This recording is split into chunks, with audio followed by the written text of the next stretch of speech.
Shaolin wakes up in the middle of the academy hall, head throbbing. Everything is spinning. He has absolutely no idea how he got here, let alone who these people are. Everyone standing around him looks like a total stranger. Suddenly, the memories come flooding back. It all started with a letter, an unexpected one, completely out of the blue. Moments before, Shaolin was just chilling in his room, relaxing with a game, until someone knocked on his door.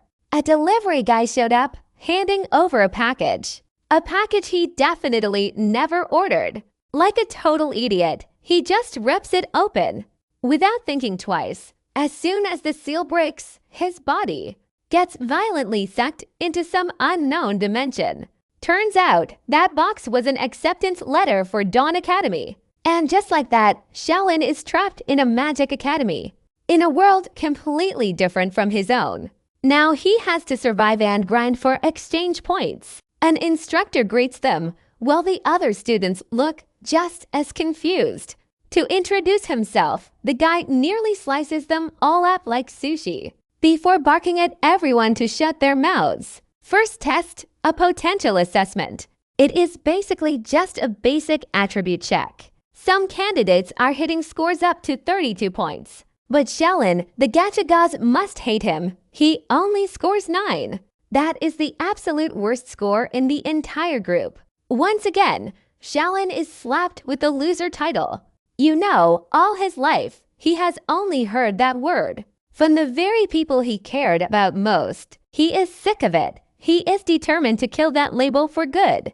Shaolin snatches the evaluation chip, shouting he will prove them wrong.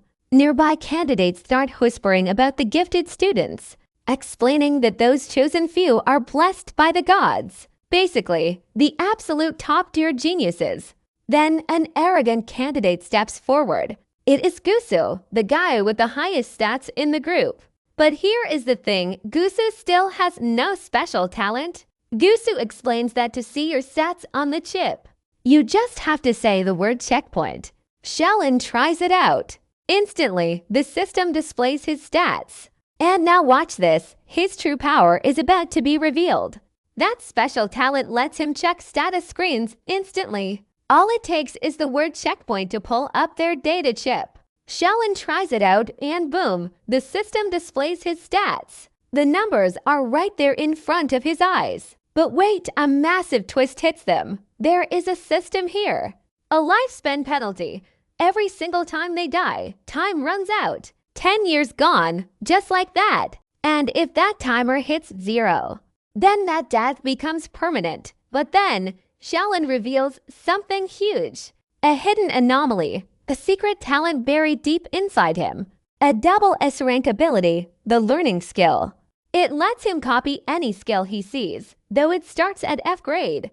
Just a basic rank to begin with. He names it Scholar Academic. It is his ace in the hole. His only way to survive and flip his fate on its head.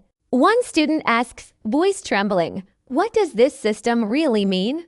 Especially for Shaolin, who only has 9 years left on the clock. That means one single death, and he is completely finished. A muscular instructor slams his fist into the kid's head. He confirms it flat out. Shaolin dies once, he stays dead, but Kikuin sees this differently. He sees this as an absolute jackpot. Not something to mourn, Kikuin breaks it down for them. In the real world, you only get one life, 1 year at a time. One death, and it is game over for good. But in this world, time is just a currency, a resource. You spend that life force as credit to clear missions. You use it to boost your stats. It is the ultimate shot. A chance to go wild, break every limit, and evolve. The kid who just got clobbered is still trying to process it. Kikuin keeps going, relentless. This academy, it is the one place you can rewrite your own ending. Forget your old path, you decide who you become. You want knowledge, extended life. You could hoard wealth that makes Elon Musk look broke. As long as you have the credits, the sky is the limit. You could even touch immortality, because death here is limited. Just 10 years. Then Kyuzu, arrogant as ever, speaks up. Does this rule only apply inside these walls? Or does it follow them everywhere? Kikuin answers coolly. As long as you are on Earth, the law holds. You are a member of this academy. The rules own you. Once the explanation wraps up, Kikuin gets them ready. Time for the entrance exam. He snaps his fingers, ordering every student to freeze. Not a single muscle allowed to twitch. A transmission crackles. The teleportation countdown begins. 3. Every student, Shaolin included, feels the pressure spiking. Fear starts to settle in as the world begins to warp. The count hits 1. Instantly, every single candidate vanishes from the main hall. Kikuin is left standing all alone, rubbing his temple. He is annoyed. Not a single student in this low-tier group has any real talent. That means his instructor score is going to be garbage. He is just venting about his bad luck. Suddenly, his coworker, the guy built like a toy, strolls in. The guy is showing off, puffing on a cigar. He brags that his class already produced 2 stars. 1 A rank, 1 B rank, a total flex. Kikuin tries to counter, mentioning he has 1 kid with over 40 stat points. But he knows it means nothing. Nothing compared to the real prodigies from last year. There is even a rumor about an SS rank student out there. Kikuin shuts that down immediately. It is a total lie. There is nothing in their database showing an SS ranker. Even a single S rank is insanely rare, so that is impossible. Unless it is Shaolin, of course. The scene shifts to the Goblin Nest, the exam site. All the candidates have finally arrived. They are whining about the unbearable stench, covering their noses. Moments later, a system message pops up right in front of them. That notification breaks down their mission. They have to escape the forest and hit the safe zone. They only have 60 minutes to pull it off. There is a side quest to kill the Goblin King and 5 regulars. The main objective gets you 10 credits and 100 points. Easy enough, right? The optional mission, though, that is where the real loot is. The rewards for that are way bigger. It is a massive incentive for anyone brave enough to try. On top of that, everyone gets a starter gift box. One final message warns them there is no death penalty here. That little detail alone is enough to calm the crowd down. Some candidates actually start cheering. They are thrilled that their lives are not on the line. Meanwhile, Shaolin taps his gift box and pulls out his first weapon. It is a beginner staff, looks fancy, at least, even if the rating is just F rank. Along with the staff, he gets a new ability. 1 mastery perfect for the gear he just picked up. Watching it all, Shaolin realizes something. This whole system feels just like the games he used to grind. Long story short, Shaolin realizes he can definitely work with this. This system was built for his own advantage. Shaolin gripped the staff tight. He aimed, focused his energy, and let it rip. A beam of raw power tore out, leaving a massive crater. Right in a giant boulder. Not a bad shot at all. 2 points for weapon use. Shaolin couldn't help but grin. The more he used this thing, the more he leveled up. The benefits were stacking up fast, and that's not even the best part. He had an incredible passive skill in his pocket. The ability to level up skills twice as fast. Better than anyone else. But even with all those perks, suddenly, Shaolin felt a sharp, stabbing pain. His head was killing him. His attributes and mana were still too low. He couldn't just spam his weapon like he wanted. Not unless he wanted to pass out right here. Elsewhere, this massive guy with muscles for days was feeling pretty proud of unlocking a great sword. No real mana drain either. Shaolin watched and understood. How you use a weapon changes everything. It's all about how fast you can push that level up. And let's be clear, swinging like a madman. That is definitely not the way to go. You'll just burn yourself out physically. That's the real goal of this 60-minute timer. They don't want the candidates resting easy for a second. Shaolin realized he needed a backup plan. It was time to switch to a physical weapon. Just as he was lost in thought, a beautiful woman walked up. She offered to trade. She had a sword, but wanted his staff. She felt the staff was a better fit for her style. Even with zero gaming experience, Gusu knew the score. She realized a staff scales off intelligence. She was certain it suited her way better than anything relying on raw strength. She was sharp enough to notice something too. Shaolin didn't seem to attach to that staff anyway. Impressed by her insight, Shaolin introduced himself, but Gusu only had eyes for that big staff. Finally, Shaolin just handed it over. He gave her one piece of advice though. That staff needs pinpoint accuracy, so Gusu had better be careful when she uses it. Now, Shaolin was feeling relaxed with his new short sword. It was a perfect fit for his combat experience. Everything was finally starting to fall into place. He knows it is better to team up with someone. Shaolin confidently asks Gusu if she wants to join him. But before she can even answer, a massive, muscular guy steps up. He looms over her, practically blocking out the light. He is here to offer a partnership, too. This giant, a guy named Wangdan, is obsessed with Gusuyu's stats. He is pushing hard for her to team up with him. He even insults Shaolin, calling the thin guy a useless teammate. Shaolin feels a surge of annoyance at the jab. Meanwhile, Gusu takes a second to weigh the situation.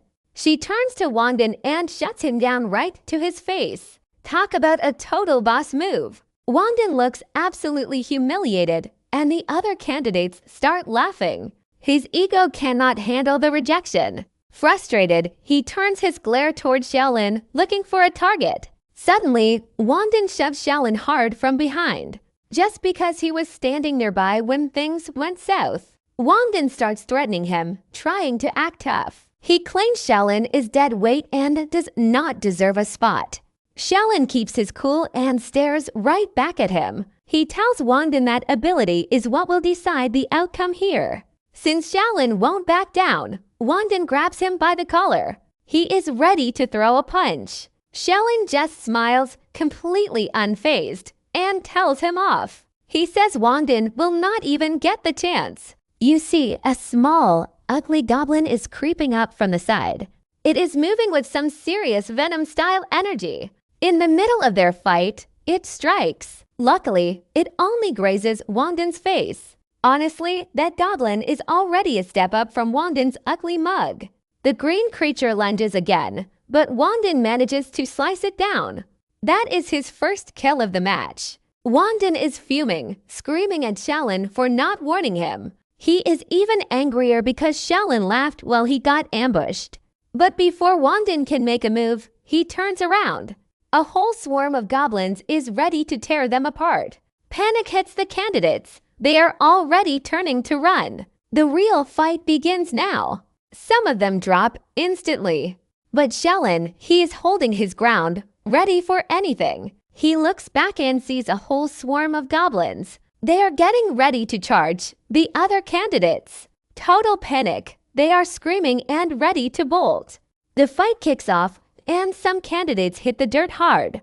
Shaolin holds his ground, though fending off 4 goblins at once. Everything in this goblin simulation feels terrifyingly real. Even the pain, it hits with such raw intensity.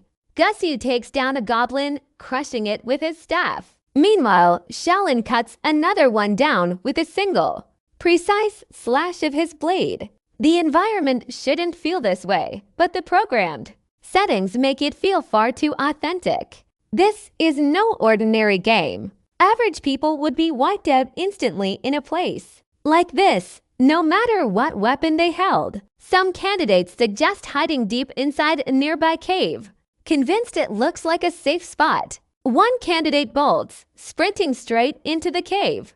Shaolin notes the cave is safe for now, sure, but with only 30 minutes of protection time remaining, the situation won't stay stable for long. Instead of letting panic take over, Shaolin steadies himself, analyzing exactly what he needs to do right here and now. He knows that one moment of doubt means death, so he starts swinging his blade again and again, grinding to build up his weapon experience points. He realizes only a specific strength of swing counts toward that progress, so he has to master that rhythm before the second wave hits. It's crucial. Only 2 minutes left, and most candidates haven't prepared a single thing. Their safety zone is about to vanish, and they're panicking. They're claiming this mission is impossible, that no one can survive against monsters like these. Gusu sits in the corner, deep in thought, until he spots the young man training relentlessly. He's burning through his energy, and even that reckless girl walks over to mock his efforts, telling him there's no point in swinging like that. She argues that reaching level 2 takes a full hour, so why even bother?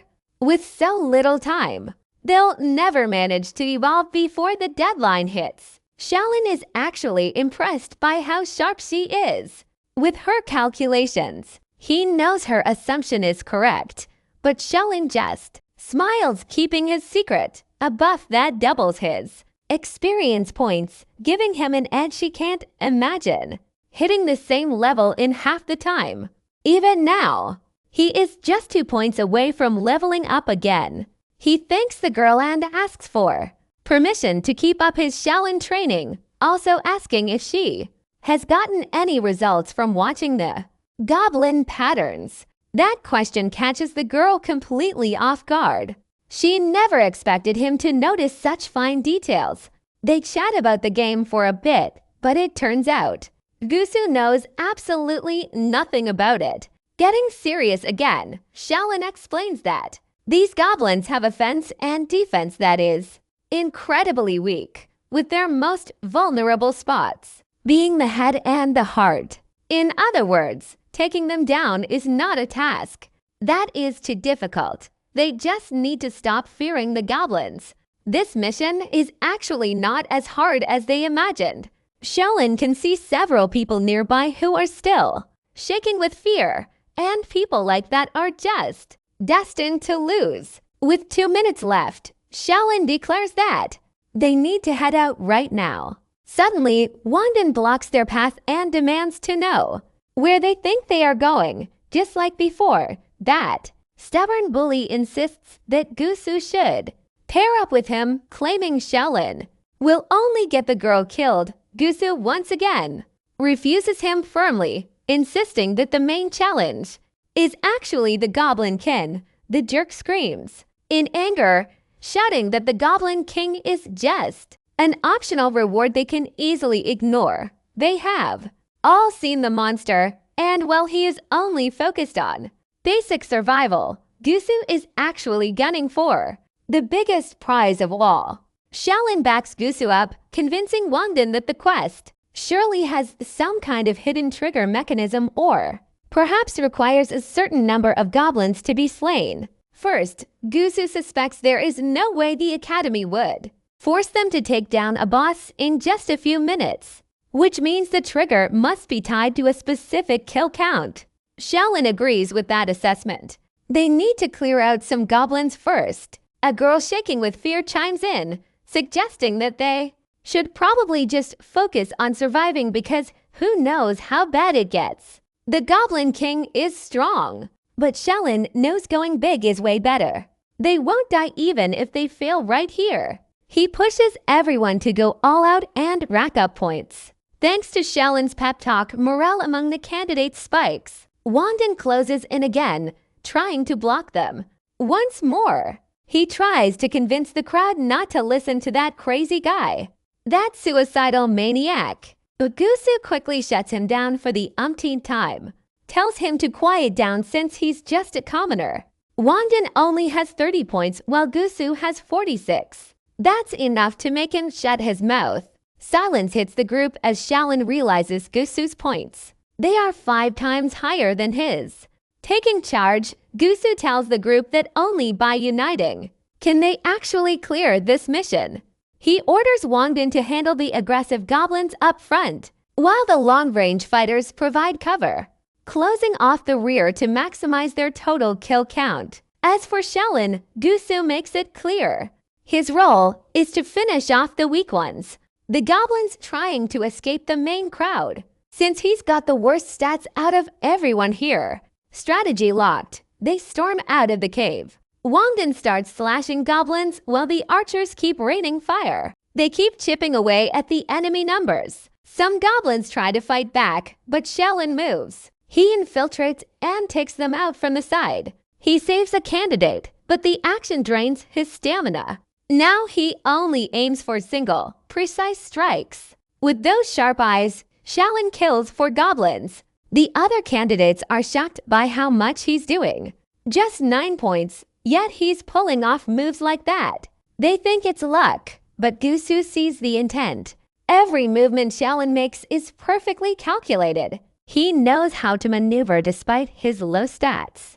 Just like that, Shaolin hits level 2 and boosts his power. He uses the same strategy for each one, stunning the others. They can't believe how much he's doing with only 9 points. They think it's pure luck, but Gusu sees something else. She can tell every single movement Shaolin makes is intentional. It is a perfectly calculated maneuver for stats this low. He really knows how to squeeze value out of his limits. With that, Shaolin hits level 2 and boosts his attributes. His sword mastery stats, they're no joke. It's all down to his years of grinding in VR games. The kind he played way too much of back in the day. If he hadn't, he would never have this level of weapon control. Suddenly, the system pops up with a notification. He's the first person to hit level 2.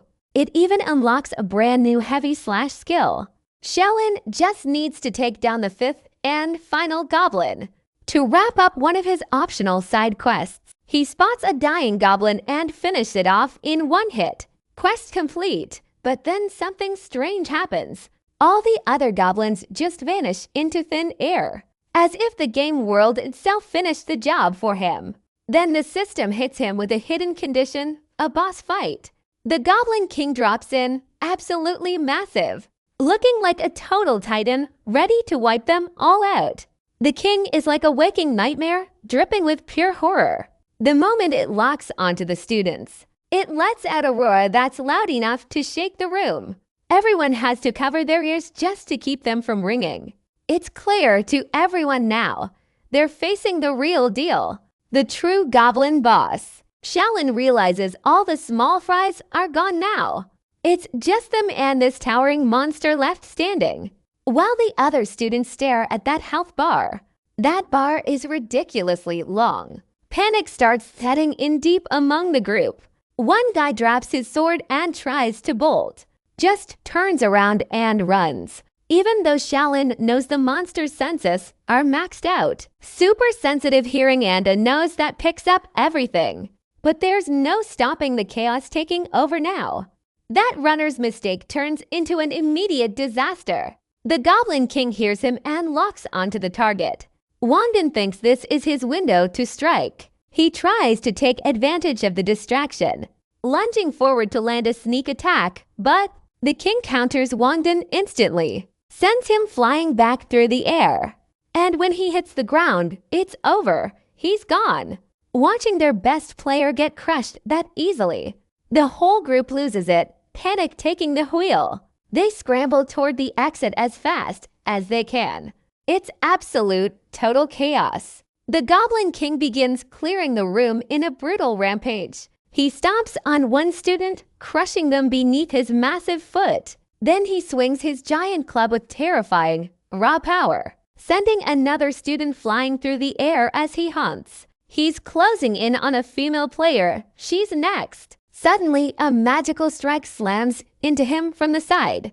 Not enough to kill, but it drains his health bar. It works. The boss turns his attention toward the attacker. It's Gusu, firing off that spell with perfect timing. He's frustrated. His last shot completely missed the mark. But he knows they have to hit vital points to win. Their original plan looked solid enough on paper. Frontline tanks were meant to draw aggro while the backline dealt damage. But look, everyone has broken formation, running for their lives. Total chaos. The strategy was way too idealistic for this mess. Gusu realizes it too late. He's standing alone and vulnerable. The monster raises that massive club to flatten him into dust. Right before he's crushed, he's about to become a pancake. Shaolin moves like a shadow, blurring across the battlefield. He slashes right through the Goblin King's hair. An incredibly disrespectful move, but it pulls all the aggro. Shaolin is just too fast for the boss to keep up. The giant just can't get a grip on him. Watching him dodge those brutal club swings is insane. Shaolin realizes the boss's moves are actually easy to predict. He's only ever targeting whoever is standing closest to him. Using that insight, Shaolin screams out to a terrified girl. She's been hiding nearby, frozen in pure shock. He orders her to start landing long-range shots. No stopping now, keep the pressure on him. Even though she's terrified, she nods and prepares to help. Shaolin turns to Gusu, signaling him to go full glass cannon. Unleash everything with that magic staff right now. Both of them start bombarding the Goblin King relentlessly. Just like that, the boss's health bar begins to drop. Things are finally looking up for them. Shaolin is hyped, pushing them to keep the pace up. Don't let up, keep him pinned down. But wait, the Goblin King has a hidden phase. He lets out a deafening roar that shakes the whole cavern. He slams the ground with such force the earth just cracks. A massive shockwave erupts, instantly wiping out the archer girl. Just like that, she's gone. Now it's only Shaolin and Gusu left standing against him. The real fight is only just beginning. That pressure, it's absolutely suffocating. He's terrified they'll die right here, but Shaolin stays perfectly calm. He asks how much mana Gusu has left. Gusu says, only enough for 2 more shots. Shaolin decides that's enough, as long as he can land a hit right on the head. He's certain they can end this fight right now. Shaolin activates his skill, copying the Goblin King's shockwave, the one with a 3-second stun effect. Perfect timing. As the monster staggers, dizzy, Shaolin charges. Now it is time to shine on the battlefield. Just as he goes for the sword swing, he sees the Goblin King readying its own shockwave by slamming both hands straight into the ground. Shaolin knows his copied version triggers through a sword strike. He doesn't flinch, meeting the Goblin King's attack head-on, triggering his own shockwave at the exact same moment. The impact is massive, slamming the Goblin King backward in total shock. Shaolin is amazed. His theory about the skill was 100% correct. Now he's stuck in a 30-second cooldown, so he has to bait the boss to stay alive right on time.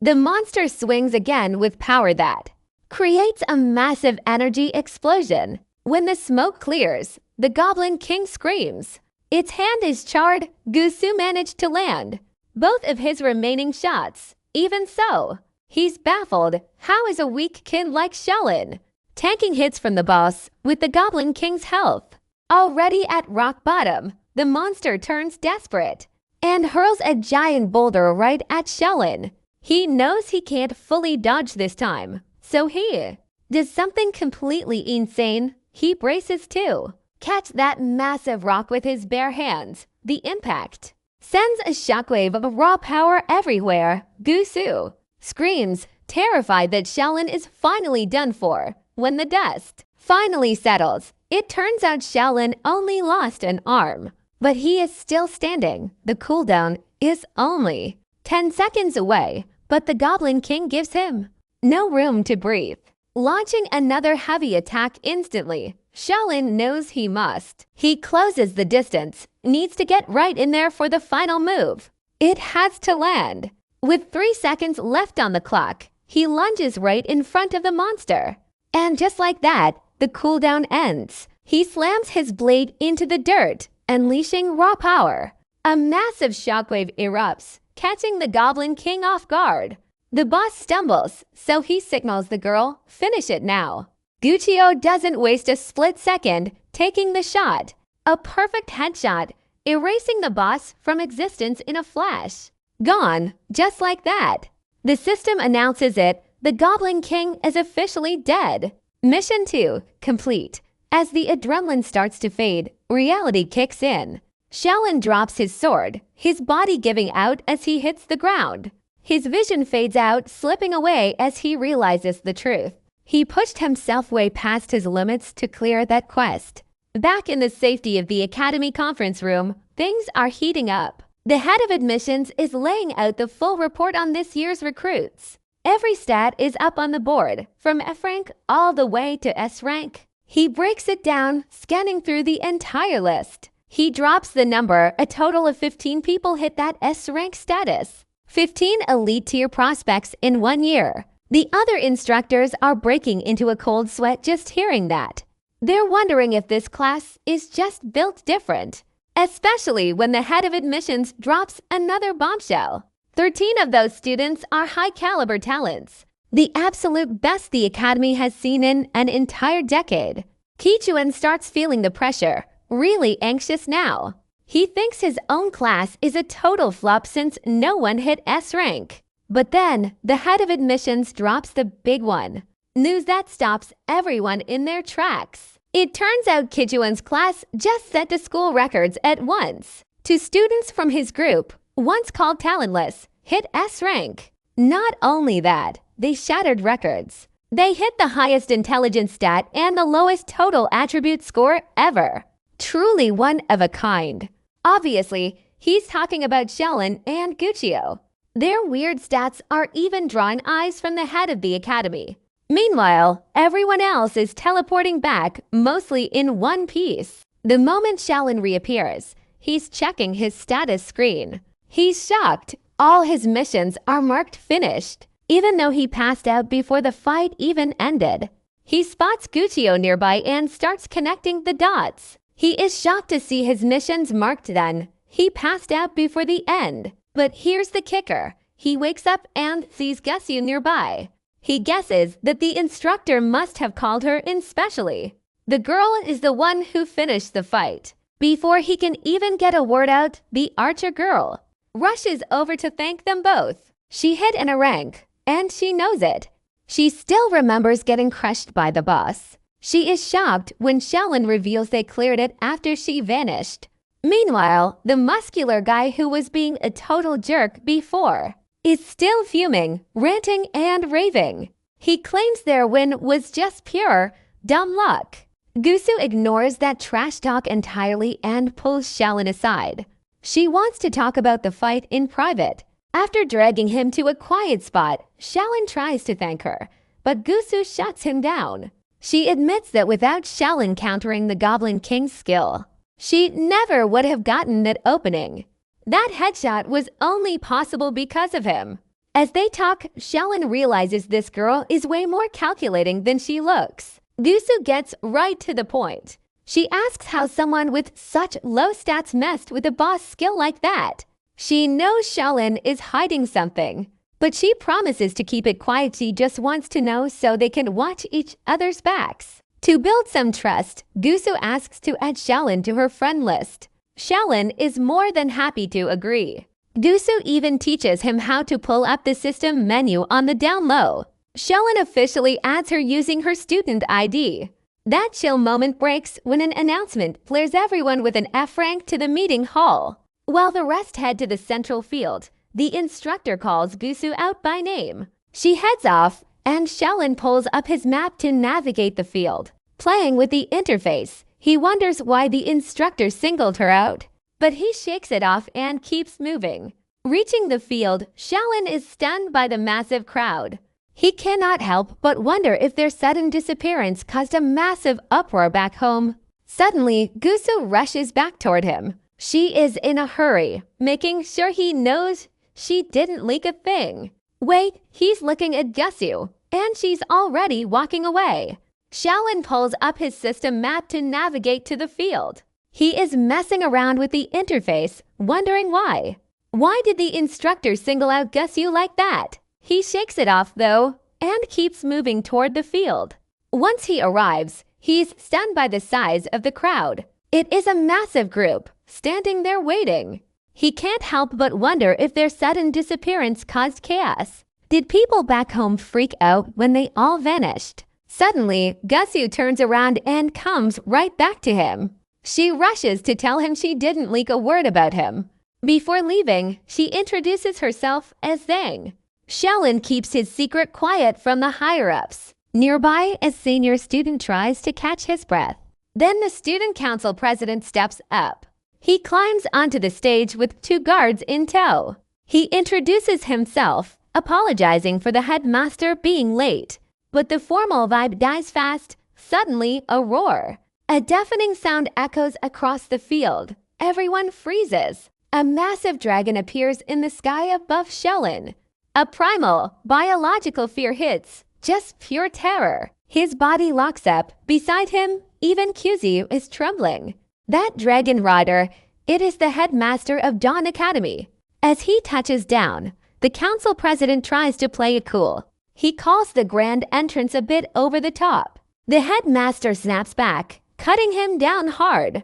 He had to push that dragon to max speed because he was late for his own speech. He even threatens the beast right in front of everyone.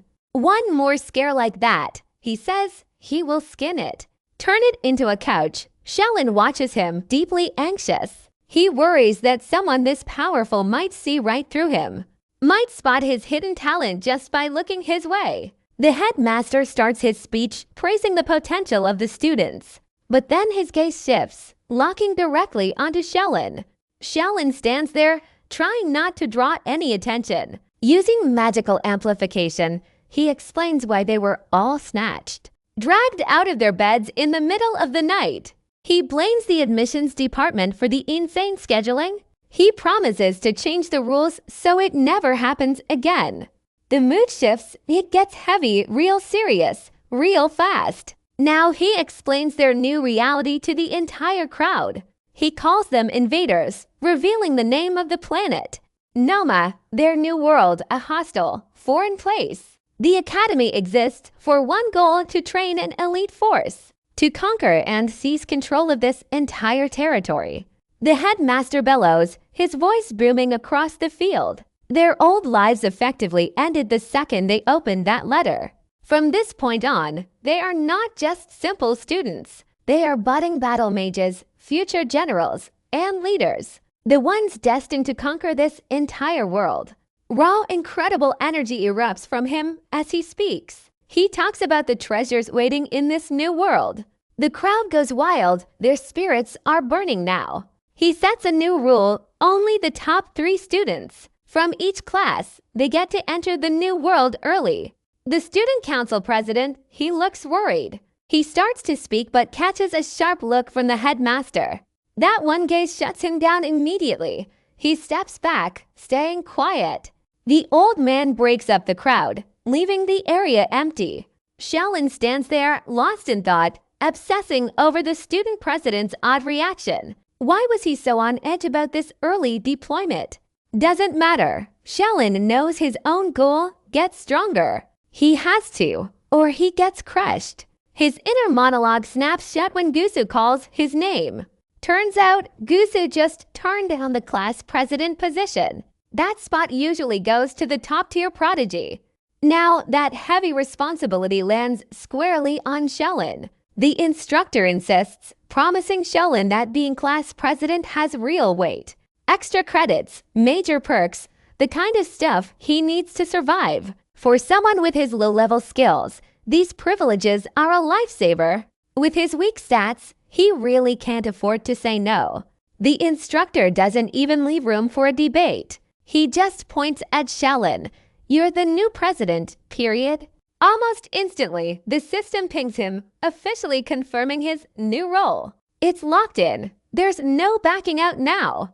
The instructor walks off, done with him for the day. He leaves the rest of the orientation to the automated system. Shaolin just stands there, totally baffled by what just happened. Is this position actually a win? Or is he missing something big? Once the announcement wraps, the students head off toward the dorms. At the reception desk, the woman in charge isn't playing around. She lays down the law immediately. No one sneaks out at night. Anyone caught gets hammered with heavy penalties. But watch this. The second she notices Shaolin is the class president, her entire vibe shifts. She goes from ice cold to insanely friendly in a heartbeat. It's like seeing a different person entirely. She practically beams, offering to handle everything for him personally. She insists on taking him to get his gear right now. She wants to show him his room, no waiting around. She hands over his fresh student uniform with a smile. Then she walks him to a single room, and it is luxurious. A massive upgrade from the standard dorms, he realizes. Guess this is the first sweet perk of his new title. She keeps talking, explaining how his ID chip is now his lifeline. It's everything he needs to function on this campus. Before she heads out, she introduces herself as Zhang. She even suggests they add each other as contacts. Shaolin thanks her, finally starting to see the real power in this role. She suggests they add each other as friends. Shaolin thanks her, realizing the instructor was right. That privilege she mentioned, it is completely real. People treat him so differently the moment they see his title. Once he is alone, Shaolin pulls up his lecture schedule. He needs to plan his life, but the list of classes is insane. It is way too long, honestly. Just a mountain of options. He has to pick one combat course and 3 secondary ones. But thanks to his unique talent, he isn't sweating it. He knows better than to waste his greatest advantage. He decides on basic sportsmanship for his combat slot. It is such a versatile choice for his build. He figures this path is going to give him the edge he needs. Because when you start from the bottom, every choice matters, boosting his survival odds while setting a solid foundation for what is coming. He makes the call. He is all in. The decision is final. Next day, Shaolin hits the training hall, going absolutely feral on the practice dummy. He is relentless, but fatigue hits him like a freight train. He can feel it in his bones. His lower back is giving out. And that is the engine room for his entire swordsmanship. As he starts to gas out, his hidden potential flares up. He finds a second wind, swinging the sword with a wild new intensity. He realizes something massive once he clicks with the basics. He can level up.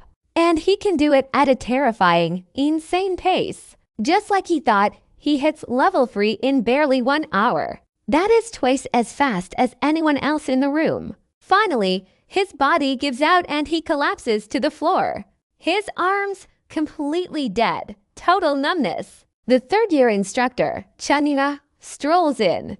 He is not having any of it and starts tearing into the students. He is furious that someone with such trash stamina picked his class. Chanya drops a bombshell. No one is leaving until they hit level 3. For the others, that sounds like a death sentence. One kid who was already down on the floor regrets every life choice. The rest are panicking. They know reaching level 2 usually takes 4 hours of non-stop work. But then, the room goes dead silent. Shaolin steps up and tells the instructor he already hit level 3. He wants to head out early for his next meditation class. Chanya narrows his eyes, staring at him with pure suspicion. A freshman hitting level 3 in under 2 hours. That is unheard of. It is practically impossible, and Chanya is not buying it. He calls Shaolin out, mocking him as some sort of prodigy. Now watch this, Chanya sets up a simulation to prove him wrong. He sits back, watching the show, trash-talking about how weak these warriors are. He claims they are no better than the goblins Shaolin faced at the entrance exam. Shaolin easily dodges the first strike. Chanya orders Shaolin to clear the dungeon. Despite having the worst starting stats, he's somehow lucked out. The absolute lowest tier. But he pulled an S-rank rating by basically riding other people's coattails. Jungna calls him a straight-up fraud, can't even fathom this guy is legit. He refuses to believe the kid is actually sitting at level 3. Shaolin stays calm, confident, tells him the system data doesn't lie. He practically invites Jungna to check the logs for himself. That's all the challenge the instructor needs. Jungna burns one of his high-level teaching permits immediately. He kicks open the simulation arena so everyone can watch the fallout. Shaolin didn't see this coming. The environment shifts around them instantly. Jungna isn't the type to waste time on boring data analysis. He's a total combat junkie dying to test Shaolin in a real fight. Now watch this. The arena floor is suddenly littered with old bones. Shaolin realizes this is where the academy breaks the laws of physics, a god-tier training space. Jung now walks past, telling Shaolin he won't die in here.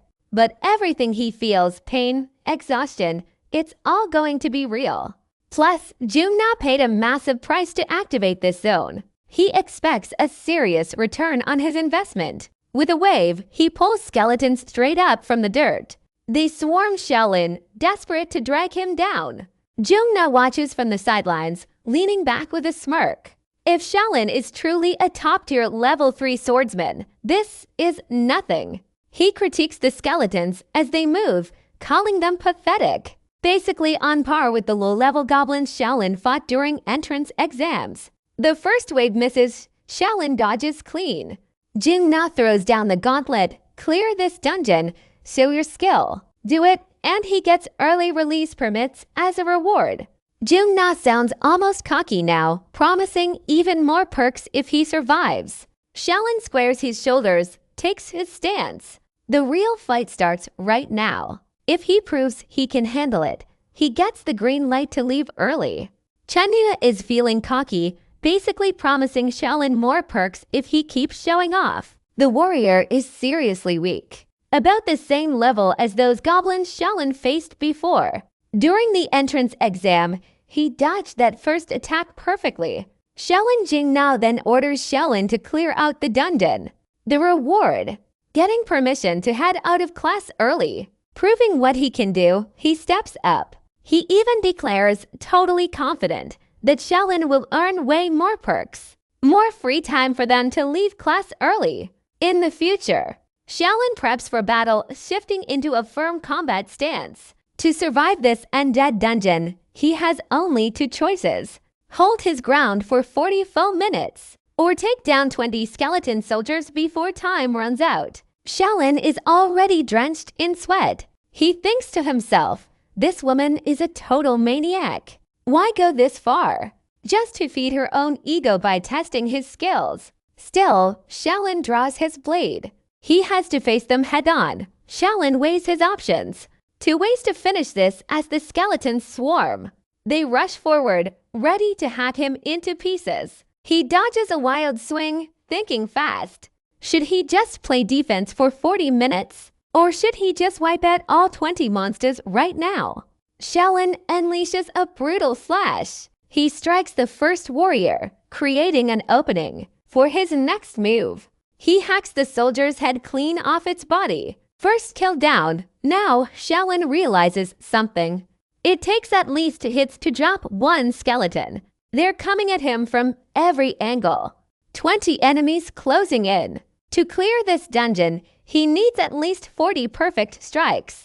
That's no easy task. But the substitute instructor is stunned by something else. Shaolin's guts, he's diving straight into the chaos. Instead of wasting time, he's hunting them. Jing Na expected him to be terrified. Thought he'd beg to shut the dungeon down immediately. But his movements, seriously impressive. Every angle of his attack is sharp. So far, he isn't faking any of this. Shaolin fights for his life, dodging every critical hit, watching closely when he needs to evade. Jung Na has to admit this kid is way better, far beyond those other idiots, the ones who can barely even swing a weapon right.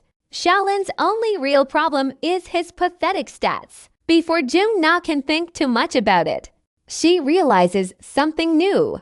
Shaolin took this sportsmanship course specifically just to fix those terrible stats, even with the worst numbers in the class. Shaolin is breathless, but he's already taken down 13 soldiers. For Jung Na, that is something else entirely. With 28 minutes on the clock, it is basically a miracle. Shaolin doesn't back down for a second, even with perfect judgment.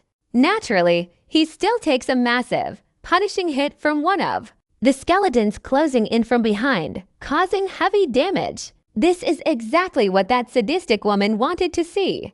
She is trying to break Shaolin, force him to finally bow his head and follow every single one of her commands. But that mental fortitude of his keeps him standing tall. He fires off his heavy slash skill, instantly obliterating multiple soldiers in one brutal blow. That actually shocks Jung-na. Nobody should have a skill like that. At this early stage, Shaolin's kill count spikes, hitting 17, then 18, and finally reaching 19. Confirmed kills. Lunging through the pack, Shaolin finally snags that 20th kill, finishing the task. He is an absolute wreck now, barely able to catch his breath. But look at that look in his eyes, sharp, staring his instructor down, screaming that he finished the job perfectly. Watching him, Jung-na cannot help but wonder what is actually going on with this new student. He is the same kid who walked away with the highest evaluation in the entrance exam. Now it is becoming obvious that was no lucky streak. The scene shifts to the student council room, where the president is listening to a report on the new S-rank recruits. His assistant suggests he take a closer look at the class schedule, because the student selections this year are truly bizarre. For instance, he points out Shaolin, a young man who managed to absolutely crush every single course so far. That leaves the president stunned, his expectations blown. Over in the infirmary, things are getting heated. Jung-na is taking some serious heat for treating a freshman with that kind of extreme, brutal intensity. She snaps back at the student council president, calling him weak while he tries to explain her methods are just too far. Jung-na fires back. She wants to push them harder because these recruits need that kind of guidance to survive. Their debate ends with no winner. Meanwhile, Shaolin is finally showing signs of life, slowly starting to wake up. He stands weak, just trying to explain that his method is a bit too extreme. Jung-na argues they need to be even tougher because they are just new students who really need some proper guidance. Their heated debate finally ends, but neither side claims victory. Suddenly, Shaolin shows signs of awareness and starts to wake up. Shaolin wakes up. He instantly realizes where he is: the infirmary. The student council president confirms that the simulation really doesn't restore stamina. That's exactly why people need medical care after a session. Since Shaolin passed out, they brought him here. But look, he's already feeling way better, and he'll be back at full strength soon. Once that's settled, the president orders Chanya to leave. She wants a word alone with Shaolin. Chanya looks annoyed, ready to argue back, but she obeys, heading for the door. Just before she goes, she turns to look at Shaolin. She confirms she keep her promise. He's free to leave class early whenever he wants. Still, she adds a warning. People who train martial arts that hard, they don't usually have a happy ending. Then she slams the door behind her. Shaolin, he just thinks she's actually pretty interesting, despite what everyone else says. Meanwhile, the student council president has something serious to bring up. She asks if he read the warning about taking on too many courses. Swordsmanship, movement, and taijutsu, those are physical courses. Then there's meditation, spells, and perception, the magical side. Both systems offer totally different growth paths. Dual cultivation has its perks, sure, but it is exhausting. Here's the kicker. By your second year, dual cultivation can burn through 7 times the energy. Even so, Shaolin gets it. He compares the structure to a tree. The higher it grows, the further those branches spread apart from each other. These cultivation systems are brutal, no doubt about it. But that isn't a good enough reason for him to quit. Besides, his own unique skill is the key to making it work. That level of confidence really impresses the president. Before they can continue, she gets a message. It's the headmaster. He's actually approved Shaolin's course choices. The president gets up to leave the room. She promises Shaolin that a new schedule is being drafted just for him. Everything is about to be tailored to fit his needs perfectly. They back away from each other. Both cultivation systems are tough, like seriously hard, but that is no excuse for him to just give up. Besides, his unique skill is the real key to success. That kind of confidence totally impresses the student council president. Before they can talk more, she gets an urgent message from the principal officially approving Shaolin's course choices. The president heads out, reassuring Shaolin that a custom schedule is being drawn up right now, perfectly tailored for him. His actual requirements. But get this, a message from the headmaster drops right on time. Perfect timing. It leaves Shaolin genuinely confused, wondering what's going on. He's questioning everything. Does the headmaster have eyes on him constantly? Or is all of this just because of his own hidden talent? Speaking of the headmaster, the scene shifts to his grand office. The old man looks completely grim, his face twisted in clear disappointment. The Dawn Academy control system, taking the form of a spiritual essence, asks what happened. She's curious. Something definitely has him rattled. The headmaster scoffs, mocking the program for choosing an appearance like that.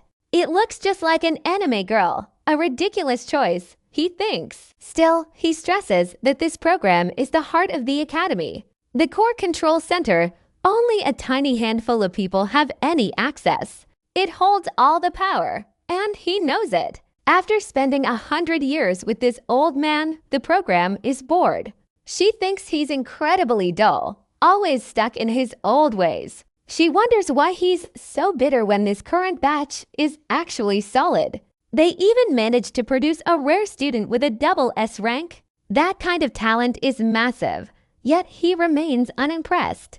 The headmaster explains the math, the average person stats at 10 points. The academy average is 20 points, simple numbers, but they matter. Meanwhile, Shaolin is sitting at a pathetic, bottom-tier count of 9. Just 9 points. That kid is actually performing worse than the average person. He only got that special talent after he was already accepted, which makes it flat out impossible for him to receive an invitation. With stats that rough, there is no way he should be here. The computer program thinks sneakily, maybe there was a system error. A glitch in the records, perhaps. But that is the main problem, and the headmaster reveals the truth. After digging deep into the database, he saw something truly shocking. It caught him completely off guard. There is no record at all regarding Shaolin's official acceptance. He explains that nearly 1,400 students applied this year. But there is one letter missing from the total count. Something like that has never happened in the academy's entire history.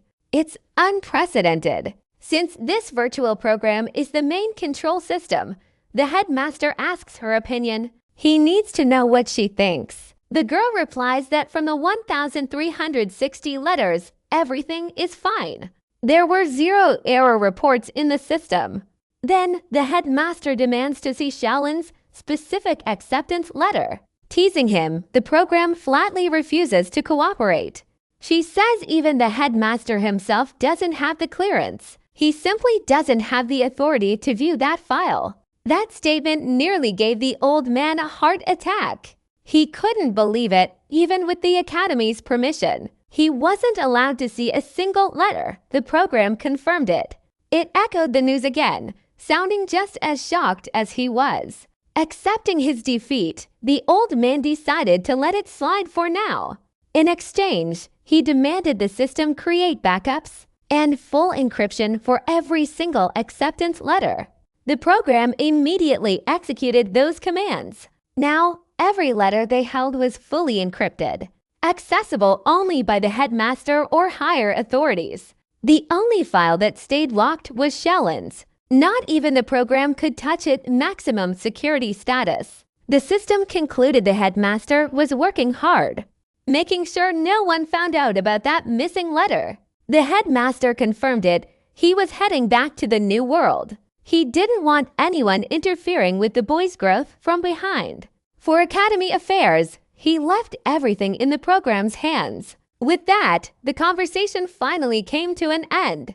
The next day at the canteen, Dang shouted in total shock. Shaolin was sitting right across from her. He was the most popular guy in the academy right now.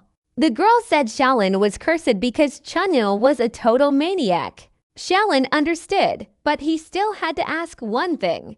Could only teachers access that special simulation arena? Zhang explained that anyone could gain access with the right permit, especially if they happen to be the class president. See, as the class president, you hold all the keys. You manage data, approve applications, and handle the holographic field. For personal use, the president just files their own request. No one else's approval needed. It was that simple. She even showed him how the application process worked. Shaolin just needed to flip the student mode on the field, and the training simulation would kick off instantly. Shaolin thanked his senior for the massive help, even though she teased him, saying most new students lost heart after getting rejected. But in a hilarious twist, Shaolin's application went through, approved in a heartbeat. The senior stood there, completely stunned, because that process usually took 3 whole days. He thanks his senior for all the massive help, though she just teases him, since usually new students lose all their spirit the second they get rejected. But in a pretty funny twist, Shaolin's application got approved in a blink, which actually shocks her. That whole process usually takes at least 3 full days. That full week in simulation mode is strictly for seniors. It costs at least 500 points, no less. And if you fail, all those points just vanish into thin air.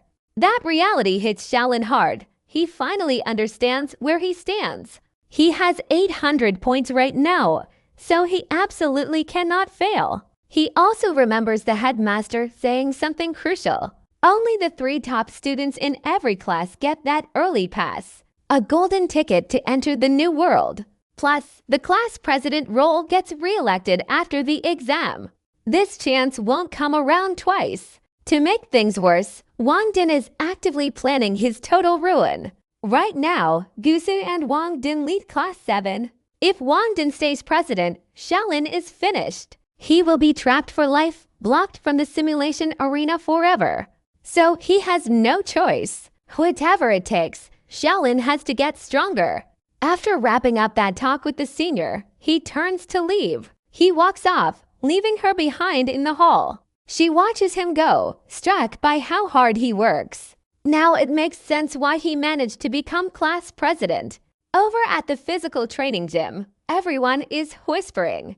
They can't believe a candidate with such low stats made it. Everyone is questioning how he ended up as class president. Liangzhu from class 6 is leading that skeptical crowd. Meanwhile, Wang Din is losing it, crushing a bottle in his hand. He is screaming at their instructor for making such a brainless call. It is a total disaster of a decision. He mocks the teacher, calling him a pathetic student back in the day.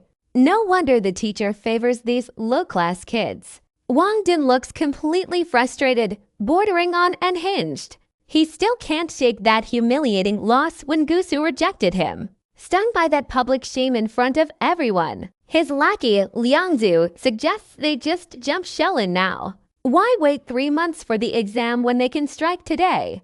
Liangzhu claims he has a connection with the senior. He already has a twisted scheme ready to take Shaolin down. He wants to make Shaolin pay, starting right this second.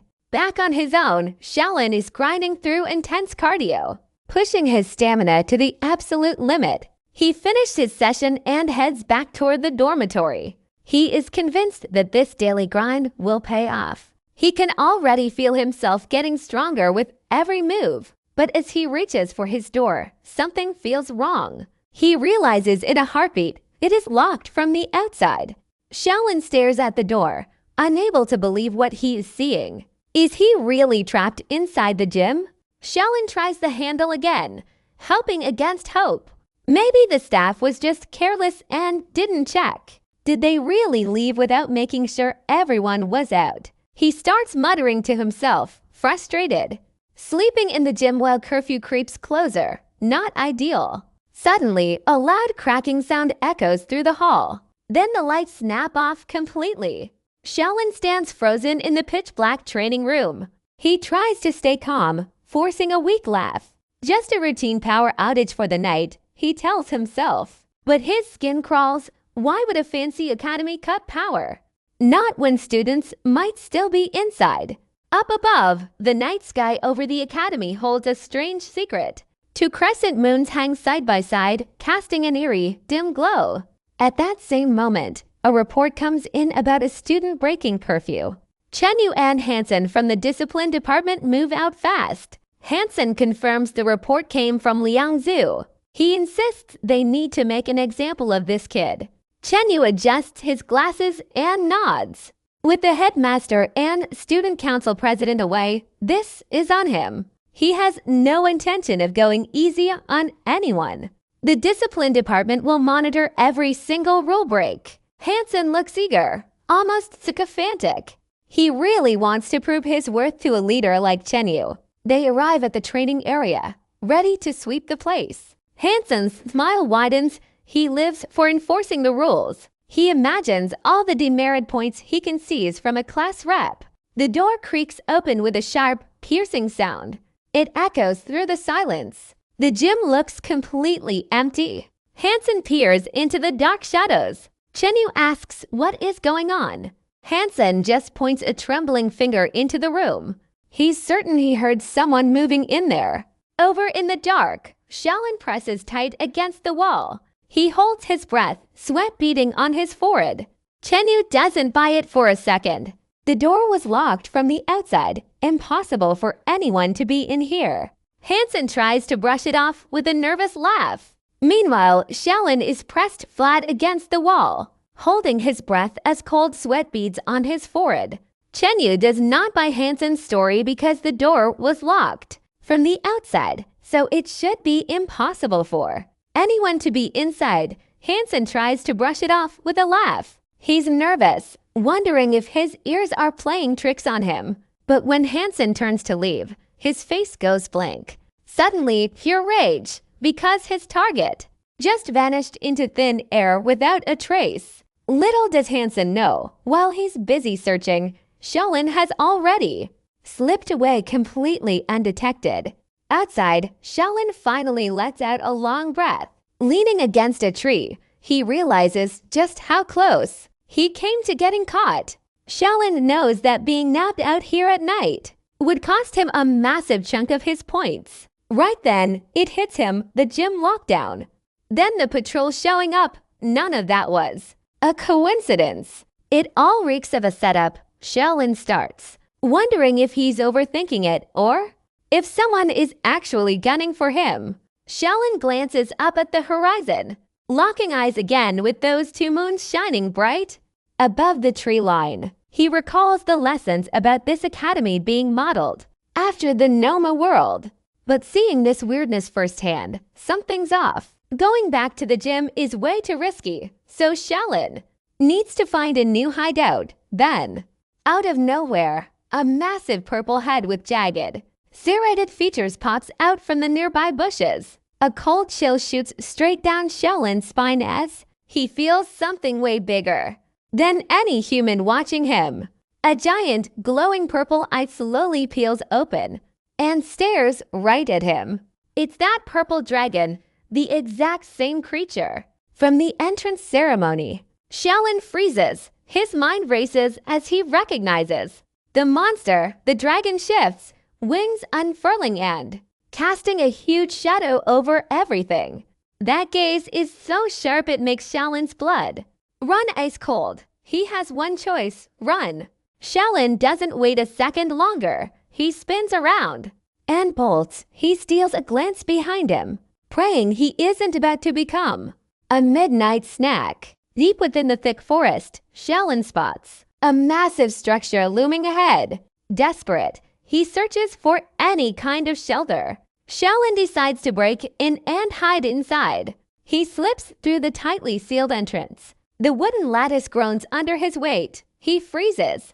Pausing to catch his breath, he just prays that the dragon hasn't followed him into this cramped space. Suddenly, a rustling sound echoes from the garden nearby.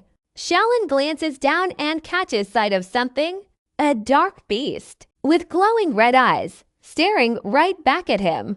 It's clearly no ordinary chicken. And the vegetables.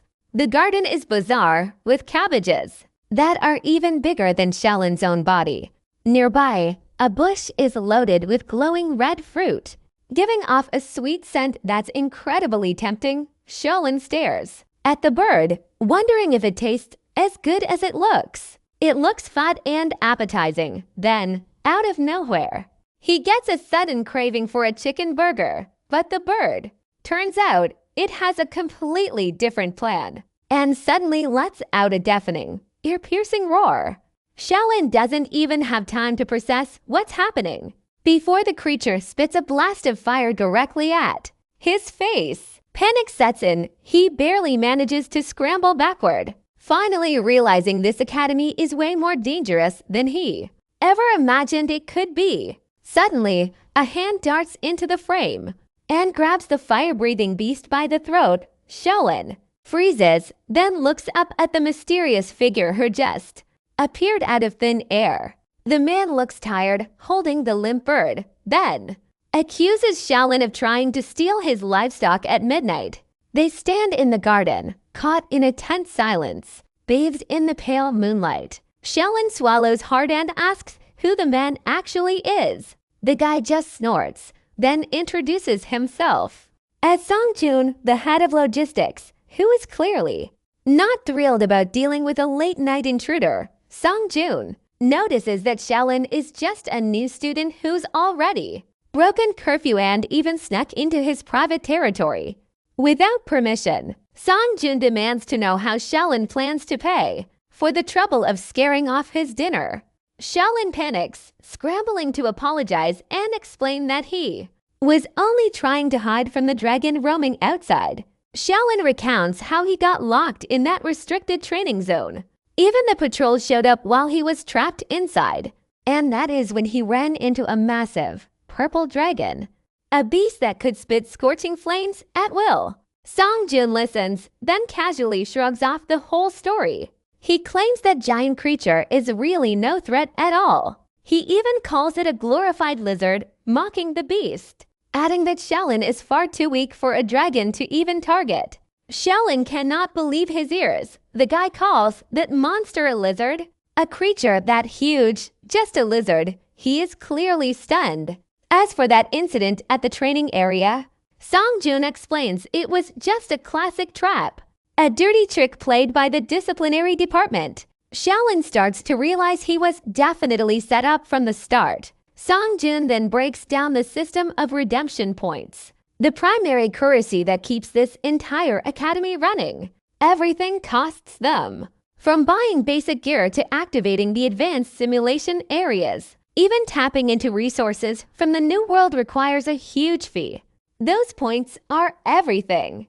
They decide whether a student graduates or moves on to the new world. It is the difference between success and total failure here. Songjun adds that the disciplinary department loves these games. They constantly use these setups against unsuspecting students, catching them off guard. They bait you into breaking a rule, then offer a deal. Pay hundreds of points under the table, or face official punishment. Shaolin feels sick. What a disgusting, crooked tactic. He immediately suspects that Wang Din is the mastermind, the one pulling the strings behind his frame-up. Songjun shifts his focus back to the kid, standing right there in front of him. He reminds Shaolin that sneaking around at night and entering the logistics area without clearance is a major violation. Combined, those offenses could cost Shaolin a massive chunk of his points. Suddenly, a loud, heavy crash echoes from the gate. Both of them jump, stunned by the sudden noise. Songjun realizes the disciplinary team is here to hunt tonight. He smirks, asking if he should just open the door and let them haul Shaolin off to pay the price. Shaolin begs him, hoping this wasn't all just for show. He really hopes Songjun isn't just toying with him. Songjun is actually impressed by Shaolin's quick thinking. He decides the kid has potential, and he might just help. Out of the blue, Songjun asks if Shaolin has any cooking skills. Shaolin just stares back, completely thrown off by the question. He hesitates before answering that. He remembers a bit from his college days, though in reality, he just watched a few tutorials without ever actually turning on a stove. Song-joon quickly offers him a way out, saying that as long as he can cook, the standards won't be that high. Song-joon promises to handle the search team waiting outside and ensures Shaolin won't lose any points, provided that the new student does one small favor for him. Song-joon has been craving a specific dish for a long time, called a chicken burger, and he wants Shaolin to whip it up using that very chicken they have here. Shaolin points at himself, looking totally nervous, realizing he's being asked to cook that fire-breathing creature. Song-joon reminds him he's already cornered, so there are only two choices: leave now and face punishment, or lose all his points, or stay inside and cook while Song-joon clears the mess outside to save his standing. Shaolin finally finds the courage and agrees to the deal. Song-joon flashes a sly smile, making sure it's clear that this is his own voluntary decision. Shaolin nods eagerly, even though deep down, he feels like he just signed a contract with the devil. Song-joon points toward the nearby building, telling Shaolin to hide inside and stay absolutely quiet. While he deals with the group, Shaolin sprints inside, whispering a quick thank you for the unexpected help. Meanwhile, Song-joon steps out to meet the patrol, greeting them with a relaxed tone that sounds plain annoying. Song-joon specifically addresses their leader, Chen-yu, who clearly looks unhappy just seeing him there. Song-joon mocks him, asking if the discipline department is so hungry that they've come to the logistics garden looking for a snack. In the middle of the night, Chen-yu explains they are investigating reports about some unusual activity involving the principal's pet chicken. Chen-yu even takes a jab at Song-joon for wasting time on such trivial things at night, completely unaware that the chicken is still in a state of total shock, while Song-joon just lets out a faint laugh, clearly enjoying it. He just brushes it off, asking them in such a casual tone, did they actually manage to find what caused those movements? Hansen, that purple-haired guy, snaps back right away. He claims the disciplinary department has total authority. They have the right to patrol every single corner of the academy. Hansen adds that they are hunting down a new student, someone who broke curfew and warned Song-joon. He says Song-joon has zero authority to block their inspection. Song-chun's relaxed vibe vanishes in a heartbeat as he stares. He gives Hansen a piercing glare, calling him a low-level subordinate, someone who shouldn't be sticking his nose in this business. Song-joon even threatens to report them for trespassing. He will absolutely file a complaint if they keep bothering him. He knows these guys too well. He understands every single dirty tactic. These tricks the disciplinary department always pulls are just pathetic. Chen-yu explodes with rage, his face tight and twisted. Hearing that threat hits a nerve, and it shows. Chen-yu mocks him, claiming everyone already knows the truth. He says Song-chun's power hasn't even reached rank C yet. Chen-yu calls him nothing more than a plant. He says he wouldn't even survive to see the second year if the headmaster hadn't personally handpicked him for this position. From the shadows, Shaolin watches the whole scene go down. He's shocked by how open and brutal the insults are. Shaolin finally gets it now. Chen-yu has a massive grudge. He has clearly hated Song-joon for a long time. This new student realizes the academy's internal politics. They are honestly just as dangerous as any monster out there. Over at the logistics department, the tension is suffocating. Chen-yu is standing face to face with Song-joon. Shaolin stays low, hidden deep in the dark. He is sweating bullets, wondering if this is the moment. Are these two really about to start a full-on fight? Song-joon looks totally bored, even mocking Chen-yu for his choices. He tells him that trying to provoke someone with high-level connections. That seems like a pretty stupid move, doesn't it? One of Chen-yu's lackeys loses it and starts yelling. He warns him that even his bond with the headmaster, it doesn't make him immune to the academy's rules. He insists that their department has the official authority here, and Song-joon has no right to stand in their way. Suddenly, a sharp notification sound cuts through the argument. A call from the student council president pops up. Chenyu's face turns rock hard as he orders them to answer. A cold blue hologram flickers into life in front of them. The student council storms in, demanding Chenyu explain himself right now. Why is he causing trouble for the logistics department? The council president orders Chenyu to back down immediately. But Chenyu tries to fight back, insisting on his side of the story. He claims they are only hunting down anomalies in this sector. Deep down, Chenyu is fuming. He was so close to taking down Songjun. One of his subordinates even has the nerve to accuse the president. They call out the council chair for blatant favoritism, insisting a student is hiding. They swear the new student is definitely holed up in that exact spot. The president's tone shifts instantly, turning ice cold. He explains that the entire academy owes Songjun a massive debt. A debt, he says, that can never truly be repaid. Because of that, Songjun has total freedom to do as he pleases. As long as he doesn't harm the academy, he has free reign. Chenyu's pride takes a massive hit, and he can only growl in frustration. His face twists, barely able to contain his burning anger.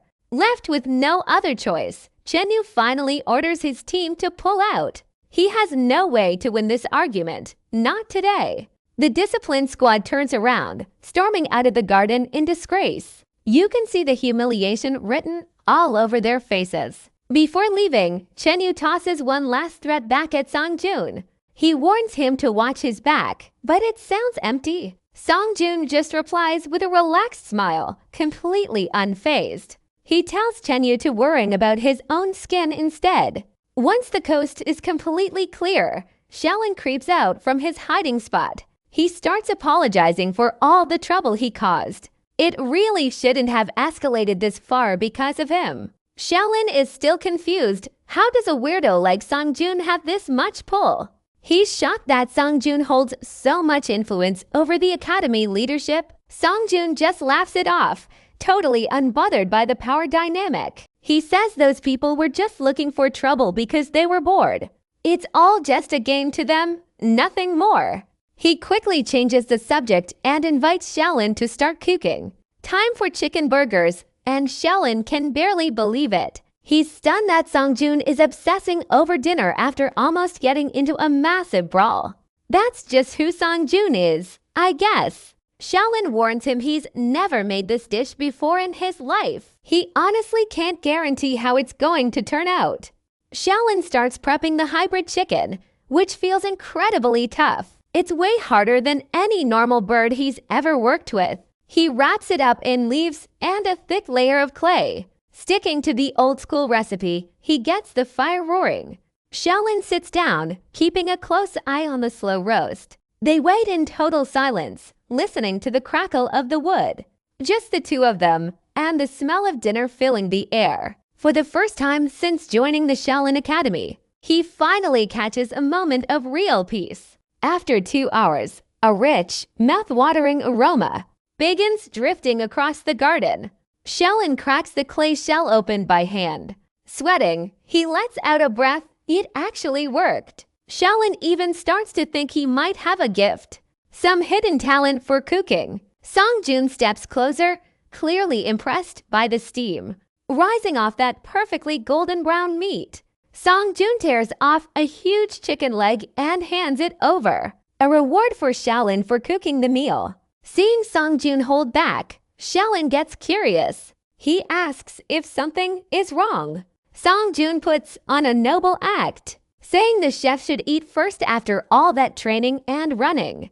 Shaolin takes a big, confident bite. His eyes light up. It is incredibly tender and packed with flavor. Easily the best chicken he has ever tasted in his life. But as he keeps chewing, Songchun's expression turns stone cold, and he drops an odd question about Shaolin's physical condition.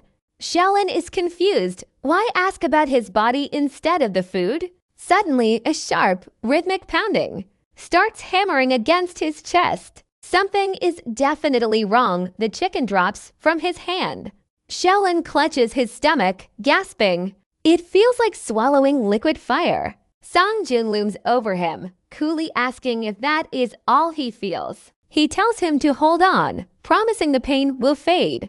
Shaolin gasps for air on the ground, realizing Songjun knew exactly what that chicken would do. The man watches him with a calm, dangerous smile, almost like he is enjoying this twisted experiment. Shaolin's vision blurs as he slowly fades out. In his mind, he feels like he is drifting in a vacuum, while his entire body begins to glow with an intense golden light. Now watch this, the power is breaking through. Luminous energy starts racing just beneath his skin, surging through his blood, burning up his veins. The heat inside him becomes unbearable, as if his very soul is being cooked alive. The pressure is intense. Glowing energy starts crawling right under his skin. It courses through his blood, and the heat in his body becomes unbearable, like his own soul is being cooked.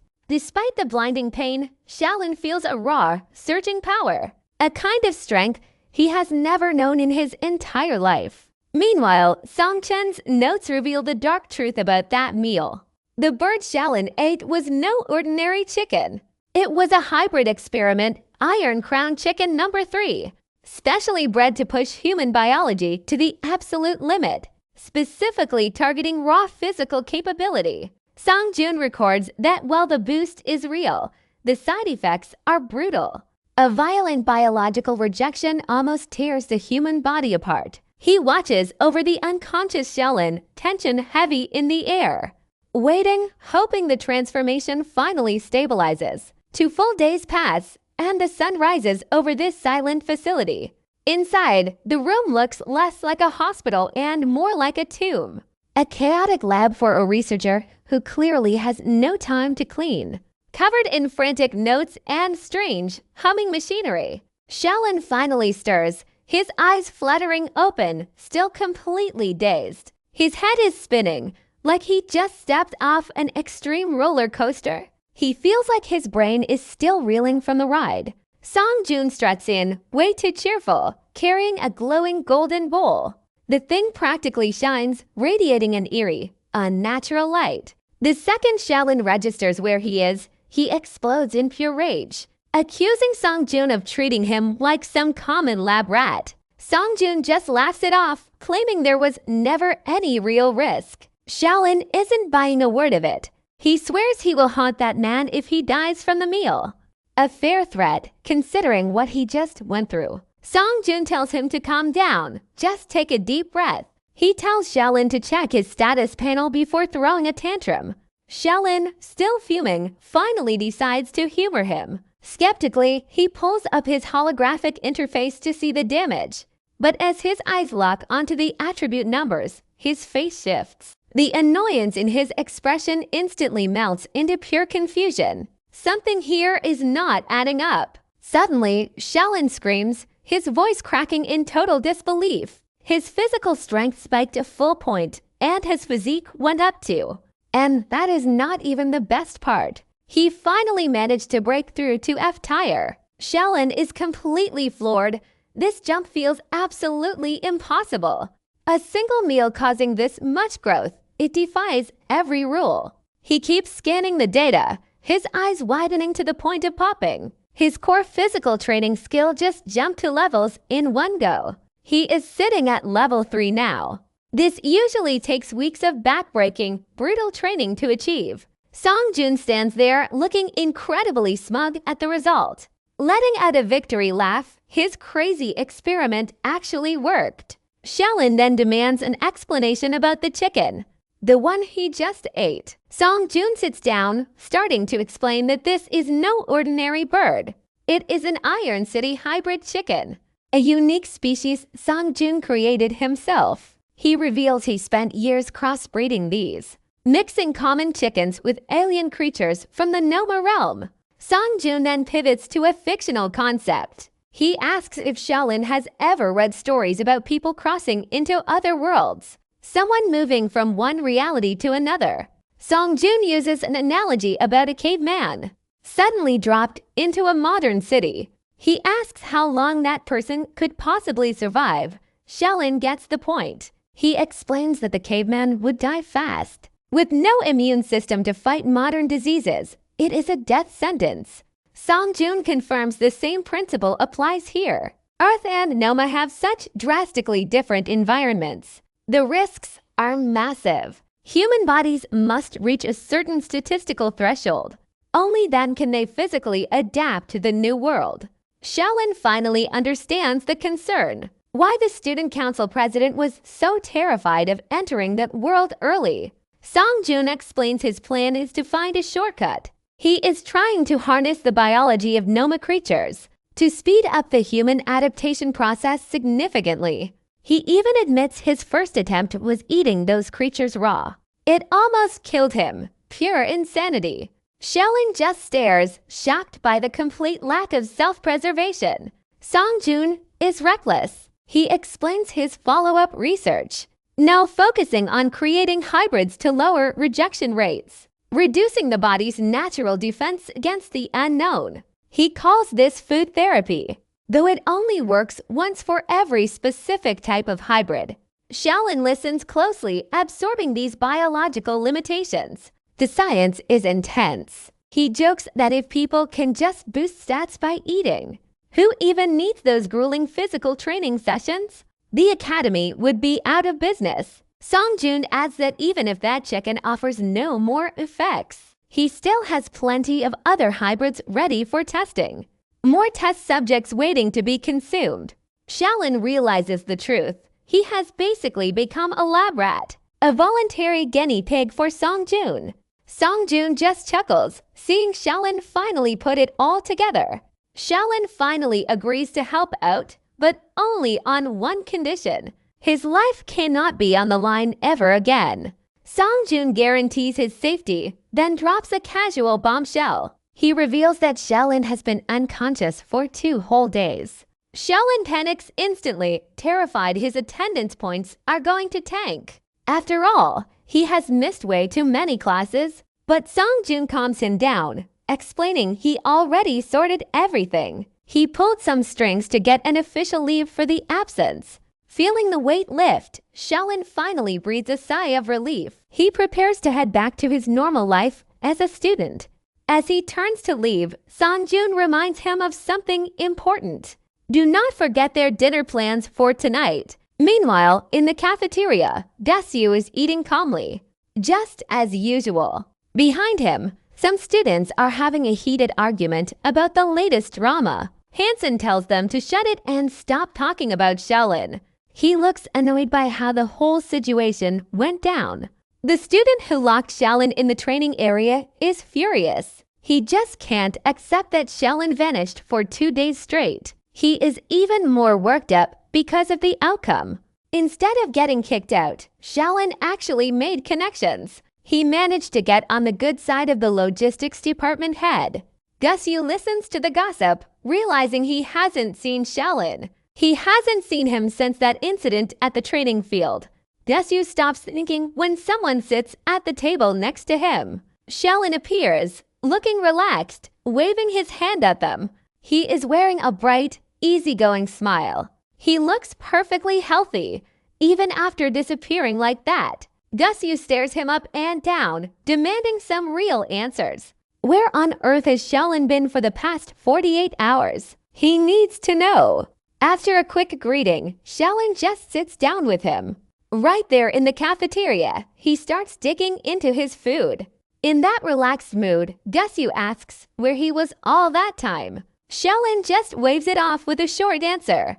It is a long story, he says, and he will explain it later. But before they can get any further, another student crashed the party. Wangdin suddenly stomps over to their table. Wangdin calls out to Shaolin, his voice loud and clearly shocked. He seems stunned that Shaolin has the nerve to show his face here. With a mocking tone, Wangdin starts throwing jabs again. He calls Shaolin a class president, but with heavy sarcasm. He clearly doesn't think he is that great. He harps on Shaolin missing today's without a single word. He actually thought Shaolin had already been kicked out of the academy. Breaking the rules, a few students standing behind Wangdin tried to step in. They tried to stop him, urging him not to start trouble in public. But Wangdin, he doesn't hear a word they say. Instead, he keeps on mocking, claiming he heard rumors about Shaolin. Rumors that Shaolin has been training like crazy lately. Still, according to Wang Din, all that effort is just a waste. He compares Shaolin to trash. No matter how well you polish it, it is still trash.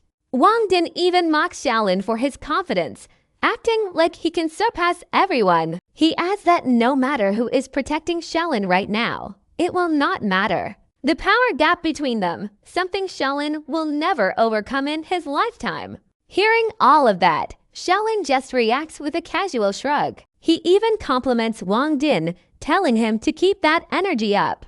This total indifference just makes Wang Din even more furious. His face is twisted in rage while the canteen atmosphere gets suffocatingly tense. Do you feel that tension? Almost every student stops eating just to watch. Wang Din goes back to belittling Shaolin, warning him not to act reckless. Just because he is friends with Sang Jun from logistics, he thinks he is safe. In this academy, Wang Din spits, power is the only thing that matters. Yet Shaolin ignores him completely, just going back to his meal with Gusu.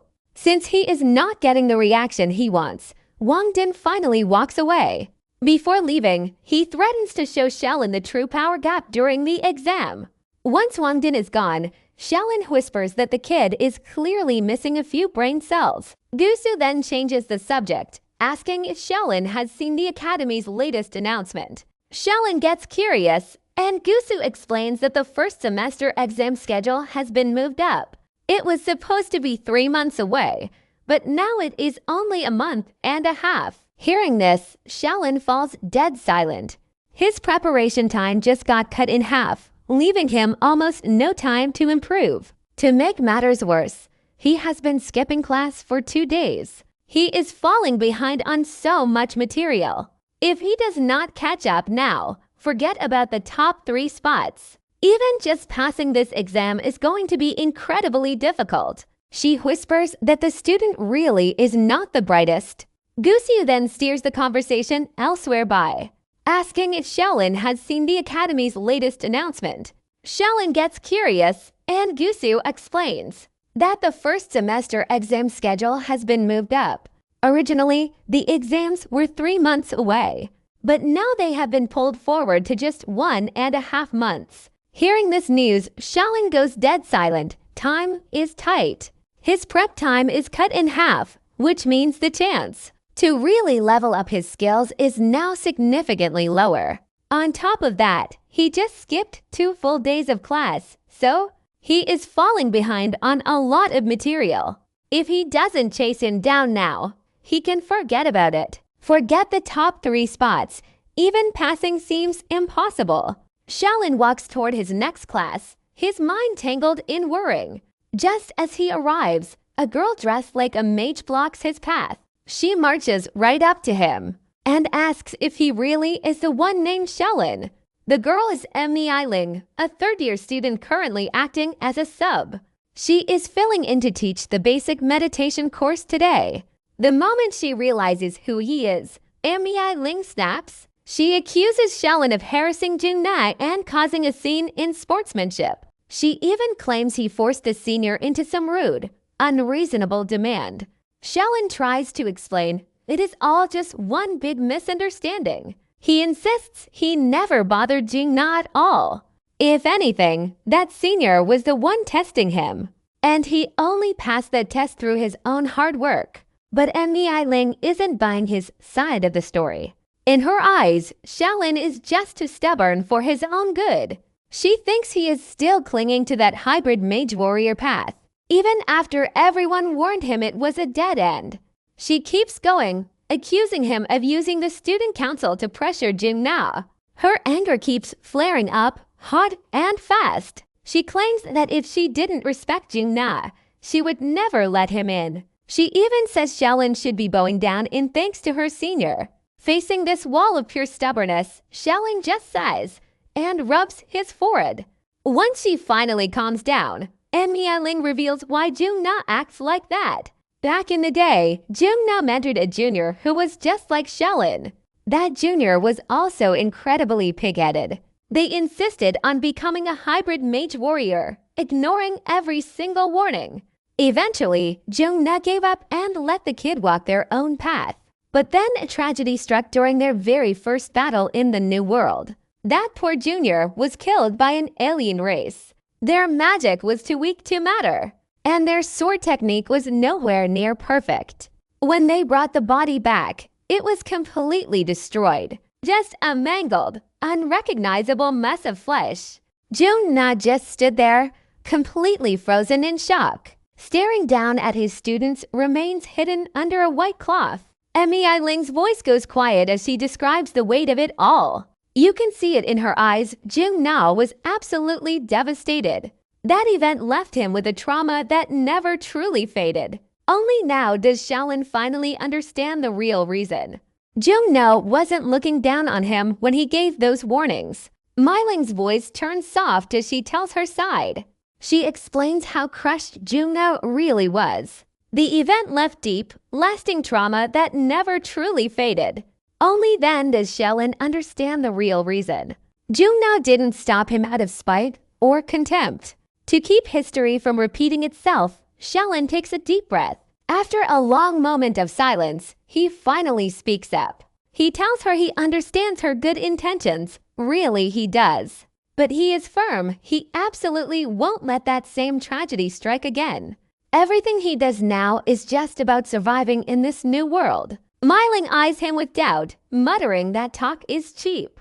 Words come easy enough, but actions, that is a different story. She makes it clear she won't be giving him any extra lessons. If he fell behind, he's on his own to fix it. With that, Shaolin heads back to his seat to rejoin the class. Just as he's about to sit, Gusu waves him over. She approaches him, a mysterious look on her face. She hands him a set of notes covering the last 2 days. It is exactly what he missed while he was gone. Shaolin takes the help with a huge grin. He has been stressing over how to catch up this whole time. He dives right in, eager to soak up every bit of info. The notes explained that their world is built on 4 core elements: wind, fire, water, and earth, the pillars of everything. The building blocks of reality itself. A powerful mage can command these forces at will. It is like writing code, weaving elements into devastating magic. Meanwhile, the heart of meditation is all about sensing the air. You have to feel the elements drifting around you. Connect with that invisible energy. Only then can you start to master them. Armed with the theory, Shaolin finds a quiet spot. He closes his eyes and tries to meditate. He follows the guide perfectly, pouring all his focus in.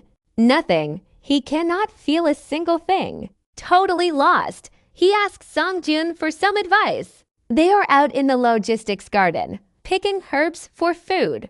Shaolin asks if there is some magical snack to boost his senses. Anything to help him finally feel that connection. Songjun jokes, asking if he looks like some kind of cartoon robot. Then his expression turns serious as he explains the truth. Shaolin is hitting a very normal wall. The hardest part isn't leveling up, it is that first spark. Breaking through from 0 is the real trial. Most people jump from 1 to 50 in a couple weeks. But that very first point, that can take months of grinding. Months of absolute silence and frustration. It is a total barrier for any beginner. Shaolin stares at him, refusing to accept that answer. He doesn't have months. The exams are barely a month away. He needs to level up all his abilities, and fast. Songjun suggests that Shaolin learn from the spell perception class. It links directly to a person's intelligence stat. Think of it this way: the higher the intelligence, the sharper their elemental sensitivity becomes. That realization immediately hits Shaolin hard. He thinks of Gusiyu, the class vice president. She has access to all the student status files. He is certain she holds the highest intelligence score. But as he pulls up her data through the system, Shaolin freezes. For the first time, he sees something terrifying. Gusiyu only has about 2 years left to live. The next day, Shaolin walks through the academy hallway, heading to class just like any other morning. He reaches the door and shoves it open wide. The room is still empty, except for Gusiyu. She is already there, sitting quietly in her usual spot. She sees Shaolin and greets him with a warm smile. But unexpectedly, Shaolin ignores her completely. He walks straight past her and sits right by her side. This strange behavior leaves Gu Siyu confused. She asks him what exactly is going on. With a serious look, Shaolin explains the situation.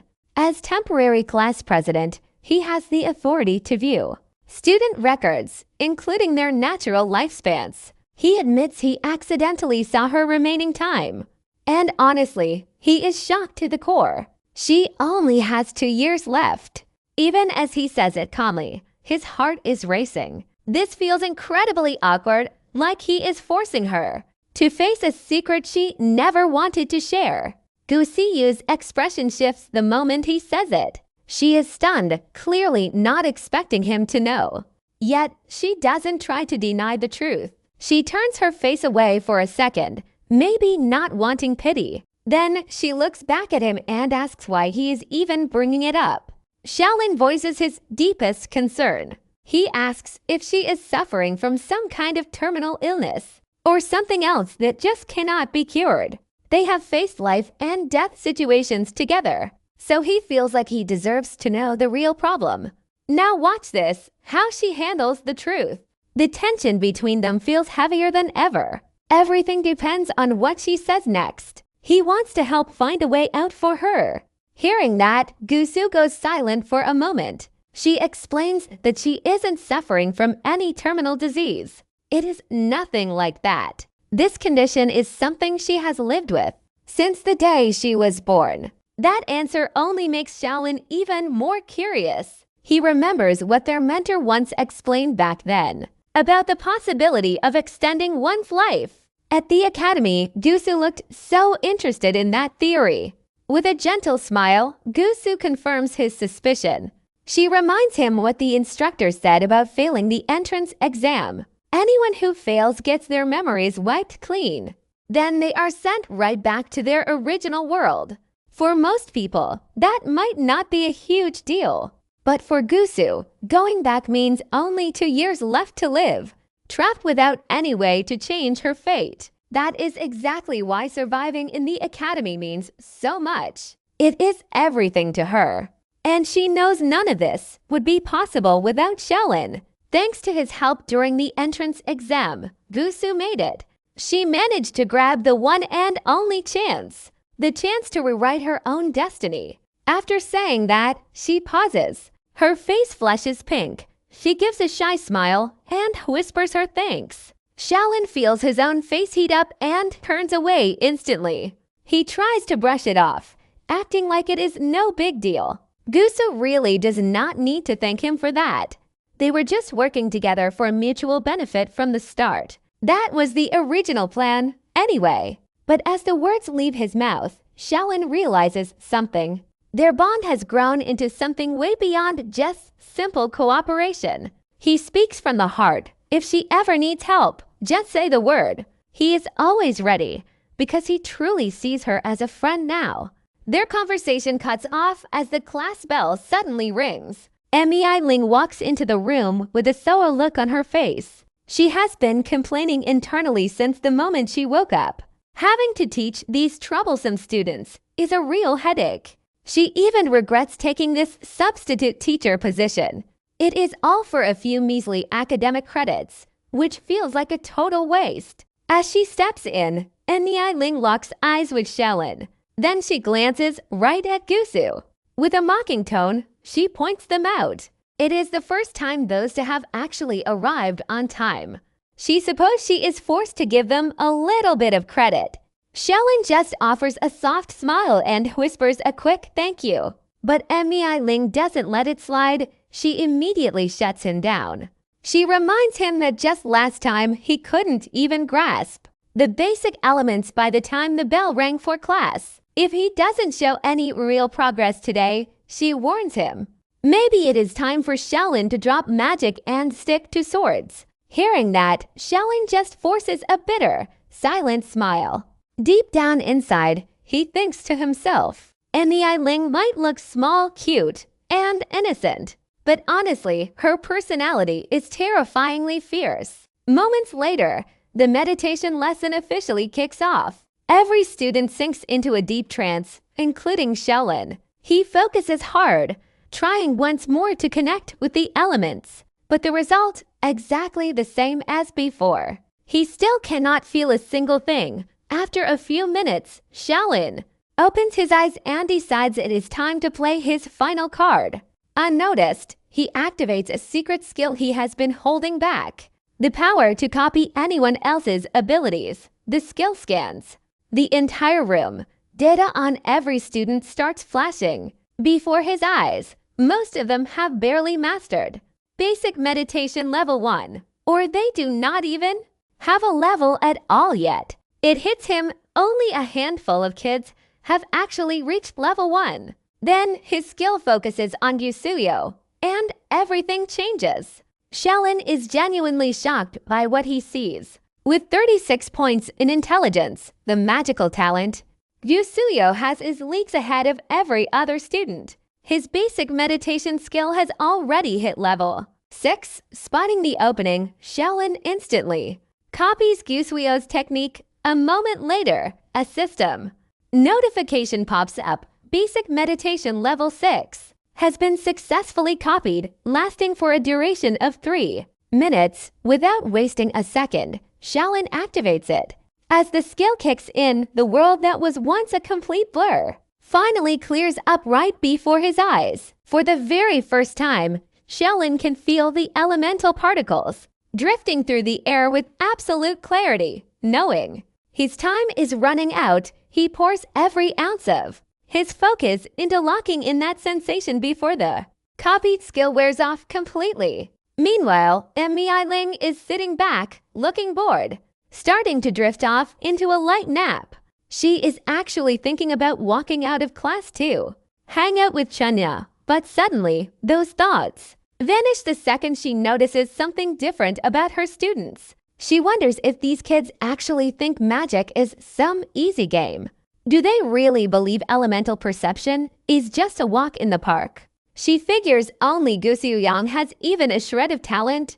But then, the moment that thought crosses her mind, her eyes go wide in pure shock. She watches the elemental energy in the room start shifting, and it is flooding directly into Shaolin. Ling bolts from her seat, rushing right toward him. Shaolin, she just cannot believe what she is seeing. It is impossible. How can a student who could not even feel the elements before now be pulling in massive amounts of energy, especially with an intelligence stat of only 2? At the same time, the system pings Shaolin. Basic meditation has been unlocked. He has successfully learned it at level 1. Shaolin is stoked. He is grinning, honestly feeling pretty great right now. He realizes Songjun was right all along. Just feel the elements one single time, and the skill unlocks just like that. But before he can even savor the win, Ling is already standing there, right in his face. She is staring him down with pure suspicion. She reminds him he could not even sense the elements a moment ago, yet now he is causing this totally insane phenomenon. The more she thinks about it, the weirder it gets. She narrows her eyes. She demands to know what kind of cheap trick he is pulling. Without another word, Ling grabs Shaolin by the hand. She starts dragging him away. Shaolin is caught off guard. He has no choice but to follow wherever she leads. They arrive in a much quieter, more secluded room. Ling immediately pulls up her system window. She commands it to display Shaolin's skill information. She sees the results, and her jaw just about hits the floor. It is really their basic meditation, fully unlocked and sitting at level 1. She snaps her gaze toward Shaolin, demanding the truth. Now here is where it gets interesting. Watch how he handles this. Shaolin just grabs his head, acting all shy and embarrassed. He is playing dumb, refusing to give her a straight answer. Ling is getting annoyed, pressing him hard to come clean. Shaolin looks away for a second. He tries to play it off, claiming maybe he just happens to be a fast learner, and that he just understood the lesson right away. Mei Ling rejects his excuse. She knows he is lying to her. That reason is just too simple. Seeing Mei Ling get heated, Shaolin finally scrambles to come up with another explanation. He claims he is just working hard, memorizing all the notes that were handed to him by Gizio. On top of that, he admits to eating some weird foods over at Senior Song Chen's place. Shaolin suggests that maybe the food from Song Chun was able to temporarily boost his elemental perception, so he just got lucky. Hearing this, Mei Ling remembers Song Chun's bad habit of always conducting these bizarre experiments. After weighing his excuse, she starts to think that it sounds somewhat plausible. Still, as his mentor, Mei Ling warns him that becoming one of Song Chun's test subjects is incredibly dangerous. That man is crazy enough to risk his own life just for the sake of his research. She firmly insists that Shaolin should not act so foolishly and put himself in harm's way. Shaolin listens intently, nods, and thanks Mei Ling for caring. Right after that, he asks when his official schedule to start learning magic is going to begin. But out of nowhere, Mei Ling flicks Shaolin right on the forehead with her finger.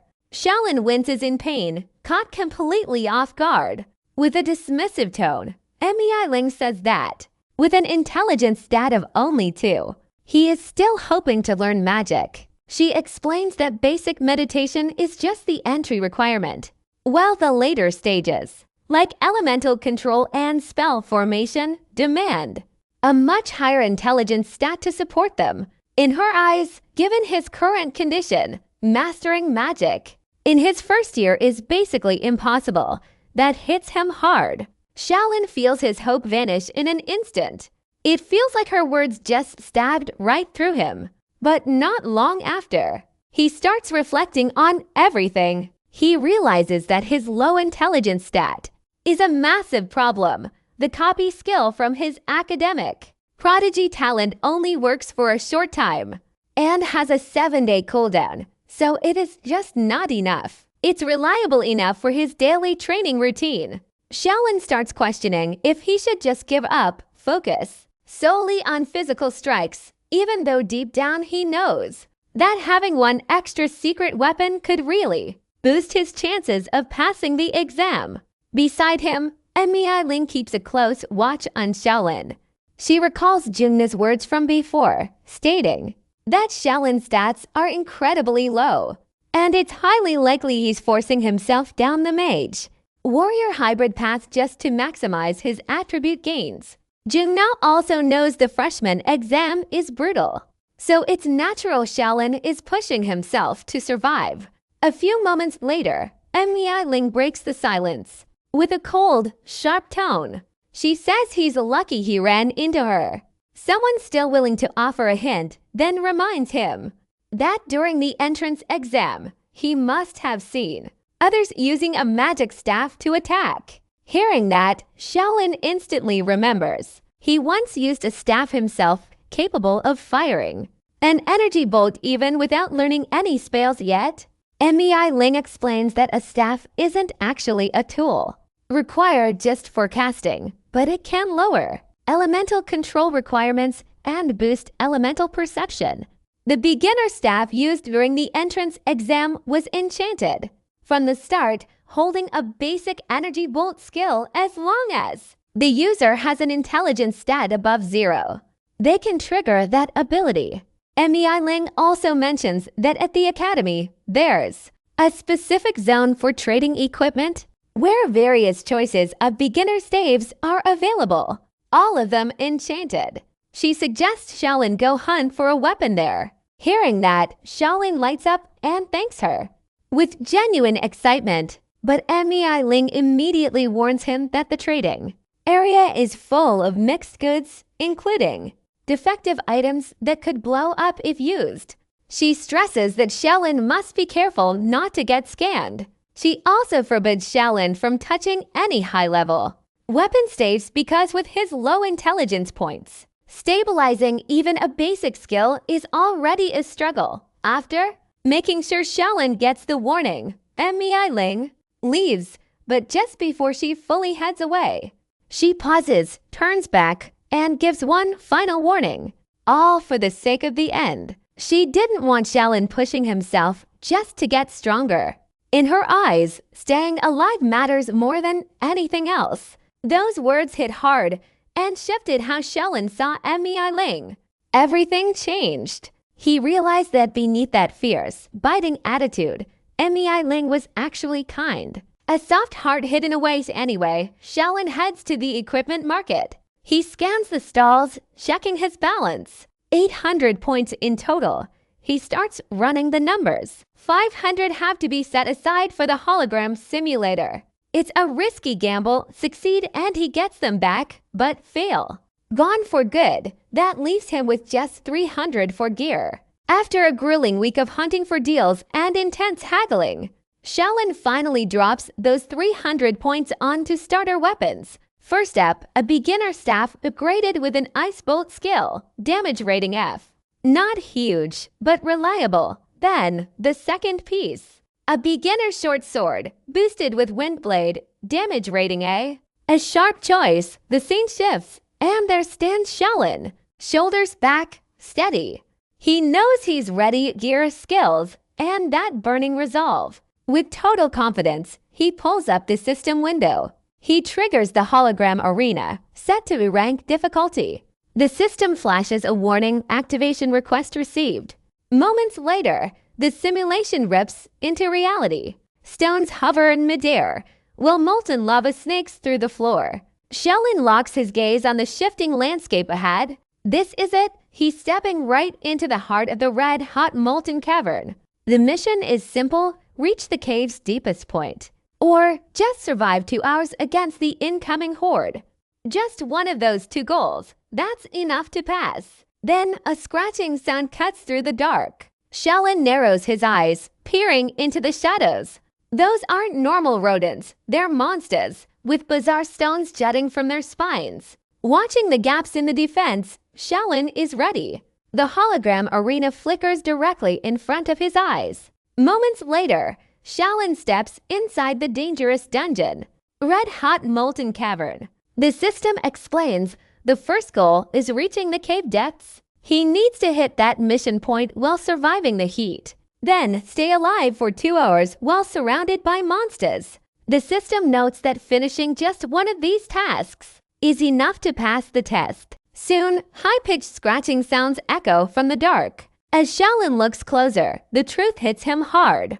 Dozens of red monsters, each with strange stones on their backs. They're already closing in, marking him as their next target. Shaolin knows the deal. In this zone, he picks the difficulty.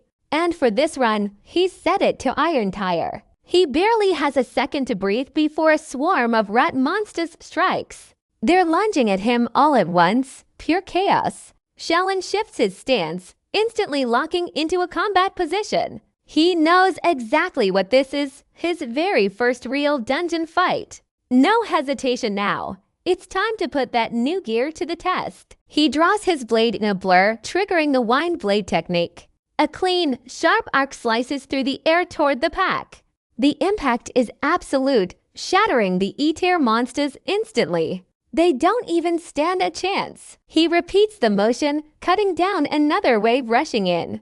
They just keep coming. A never-ending flood of teeth and claws. Shaolin keeps fighting, the reality sinking in with every strike. Only by pushing his level and strength can he survive this place. Every single one of these lethal tests is just another hurdle.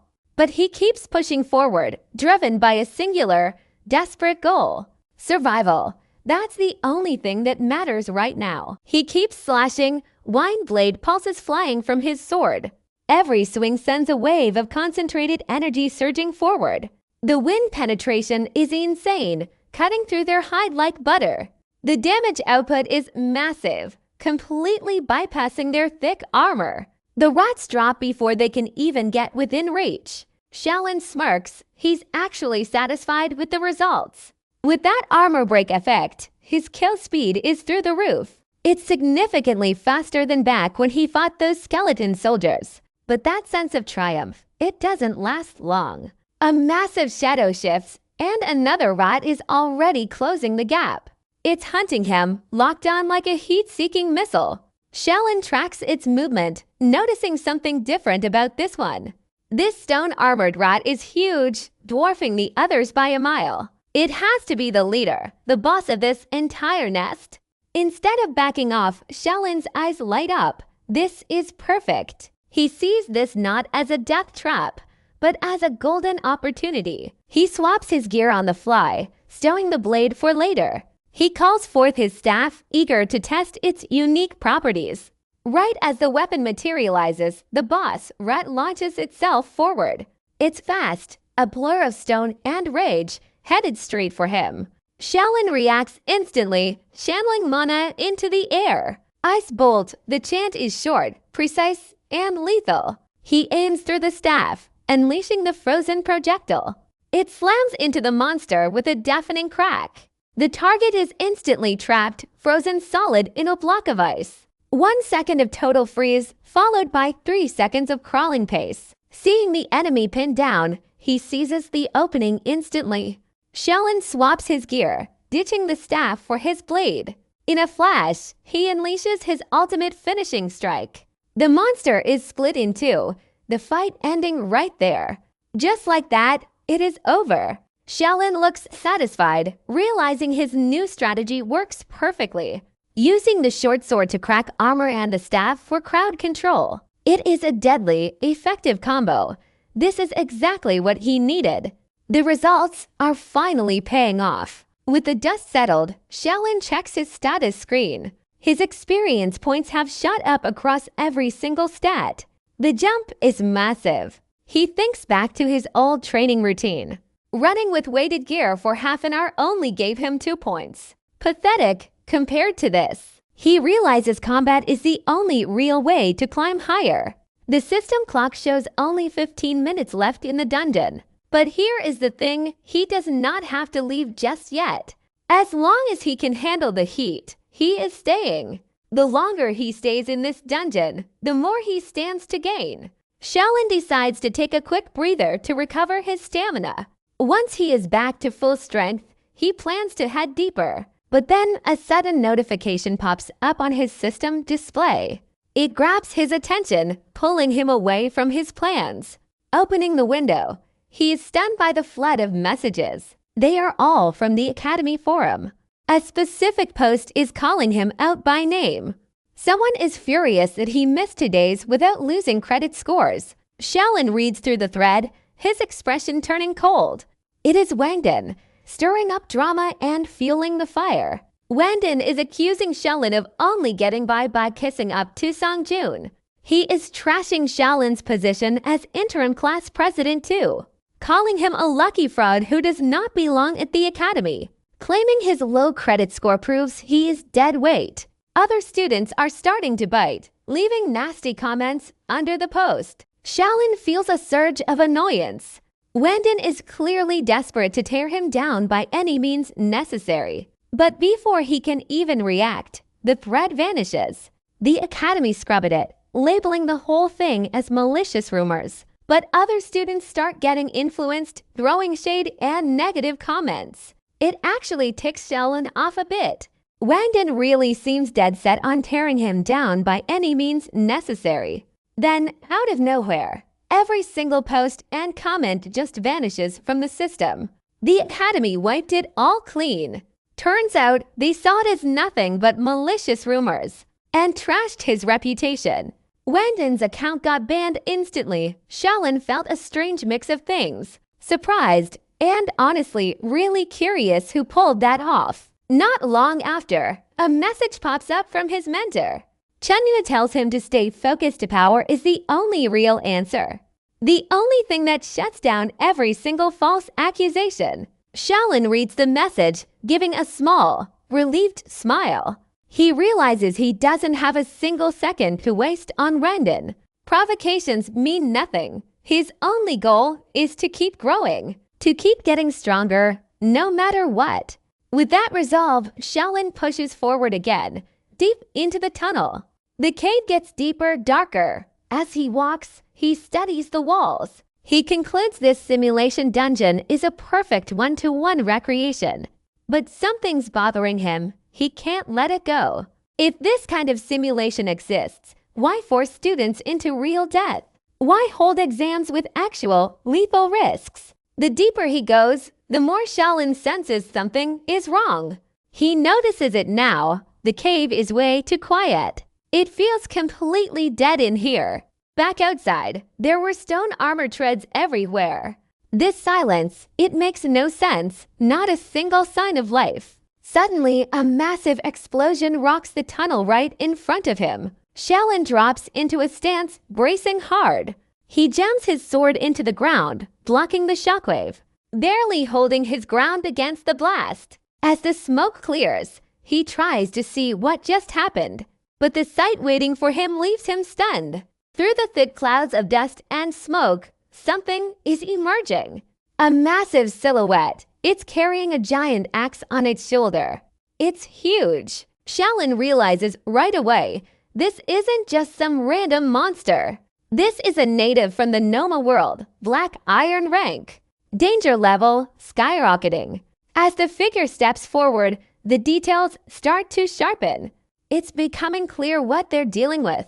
A lava troll berserker, Black Iron rank. A monster way more dangerous than anything he's faced before. He knows he's in for the fight of his life. The history books say Planet Nome and the Academy share a system. Every living thing is ranked based on their raw power. It's all about the tiers. The entry level is common rank under 100 attribute points. That's where the students are. That's where Shaolin sits right now. He's just another freshman in the Academy's eyes. But above that sits the Black Iron rank, a totally different level. Total attributes hitting over 100 points. That is the bare minimum requirement to enter the Noma world. Past that, you have the bronze rank, like the one held by their senior, Song Jun. Above bronze, you move into silver rank, then gold rank. Even higher sits the dark gold rank, usually found in legendary creatures like giant dragons. And at the very peak, the legendary rank. This is the highest power level, held by figures, like the Dawn Academy principal, but as he realizes the enemy. Standing before him is a Black Iron rank beast. Shaolin instantly grasps the danger. He calculates that the creature's total attributes must be at least over 100 points. Meanwhile, Shaolin's own total stats are a mere 13. That massive power gap tells Shaolin everything he needs to know. This fight against the creature isn't some fair duel. It is an absolute beatdown with such a massive rank difference. As Shaolin locks eyes with that troll, he gets hit by a crushing wave of pure intimidation. That Black Iron rank pressure, the weight of it, feels like nothing he has ever faced before. But the troll doesn't give him a second to even catch his breath. It swings that blood red axe without hesitation. In that split second, Shaolin throws his body backward to dodge a lethal strike, keeping his eyes glued to the enemy. He realizes the power gap is just massive. And like the Goblin King during the entrance exam where its power was suppressed, this thing is at its full potential. The difference in speed and raw strength feels like they belong in two entirely different worlds. Deep down, Shaolin starts to wonder if he can even survive this, let alone win.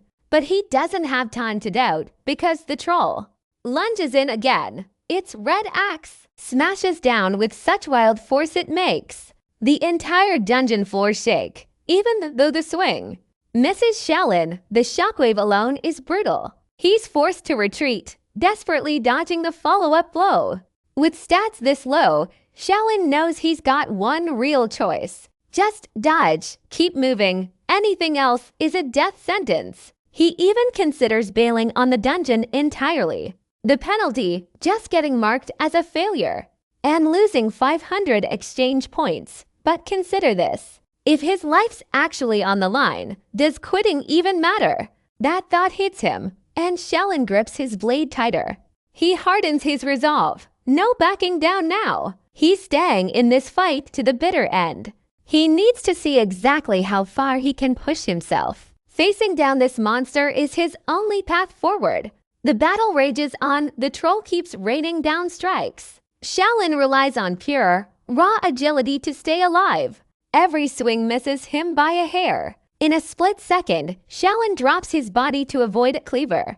He slides behind the troll, perfect timing, before the beast can recover. Seeing that opening, he strikes hard at the monster's back. He puts everything into that cut.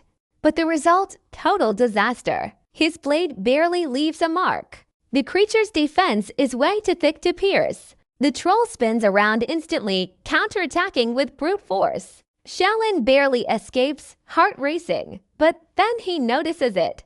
The beast's turn speed isn't half as fast as its front-facing strikes. That's the key. That's how he survives. He dances around the relentless flurry of blows, looking for one opening, one mistake he can exploit. Finally, the pattern clicks. Every time the troll shifts direction, it hesitates. It slows down just a fraction of a second. Plus, the troll's chest glows right before a major attack. Now he has a real plan. He switches to his staff, waiting for that telltale flash. Just as the beast raises its arms to smash him down, Shaolin fires an ice bolt straight into its chest. The frost spreads instantly, locking those massive limbs in place. The creature's movements crawl to a glacial pace. He doesn't waste a single heartbeat, swapping his staff back for his sword. With everything he has, he lunges forward, striking true, right at the glowing red crystal in the chest. The blade connects perfectly.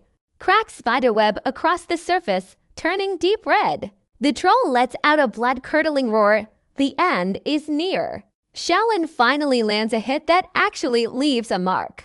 But that troll is furious. It gives him zero breathing room. Not even a second. Enraged, the beast winds up for a massive, heavy swing. A glowing red aura radiates off its fist, terrifying power. Shaolin can't dodge. He's forced to throw his arms up just to block the blow. The impact is absolute madness. He goes flying backward. He slams into a massive boulder, a brittle, bone-jarring hit. He's already trying to push himself back up. His body feels like it's completely shattered. Still, he forces his legs to hold him upright. He knows that last strike actually landed on the troll's core. He definitely did some damage, sure, but it's nowhere near enough to end this. His left arm feels broken, and his ribs definitely busted up. Still, he tells himself he's not done yet, not even close. He's got enough left in the tank to keep fighting. Without wasting a second, he triggers his unique skill.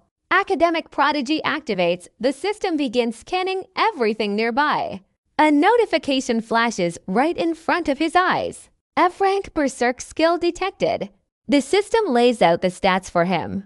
It's a 30% boost to raw attack damage, but he'll take a 15% hit to his defense. The timer starts ticking. 60 seconds on the clock.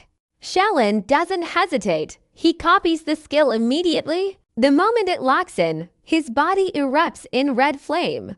The system confirms it. Berserk is active. 60 seconds of pure carnage. For Shaolin, that's all the time he needs. Watch this. Here is exactly how he turns the tide. With this new power, he lunges forward like a blur. He swings his blade with everything he's got. A perfect strike straight into the troll's glowing core. The beast's health bar starts dropping fast. He pivots, retreating just enough to keep his distance. He knows the deal now. With Berserk active, both of them are hitting way harder. But that means both their defenses are wide open. He knows the risk, but he's done playing it safe. He grips his sword tight, eyes locked on the troll, waiting for that exact moment it lifts its arm to strike. The moment that gap opens, Shaolin drops low. He lunges forward, aiming straight for the troll's chest core, right there in the center. The beast's defense crumbles again.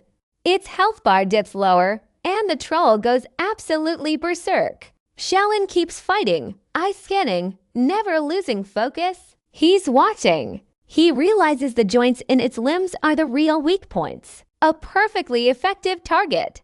Everything he learned from his gaming days is actually holding up here. Still true, even in this strange world.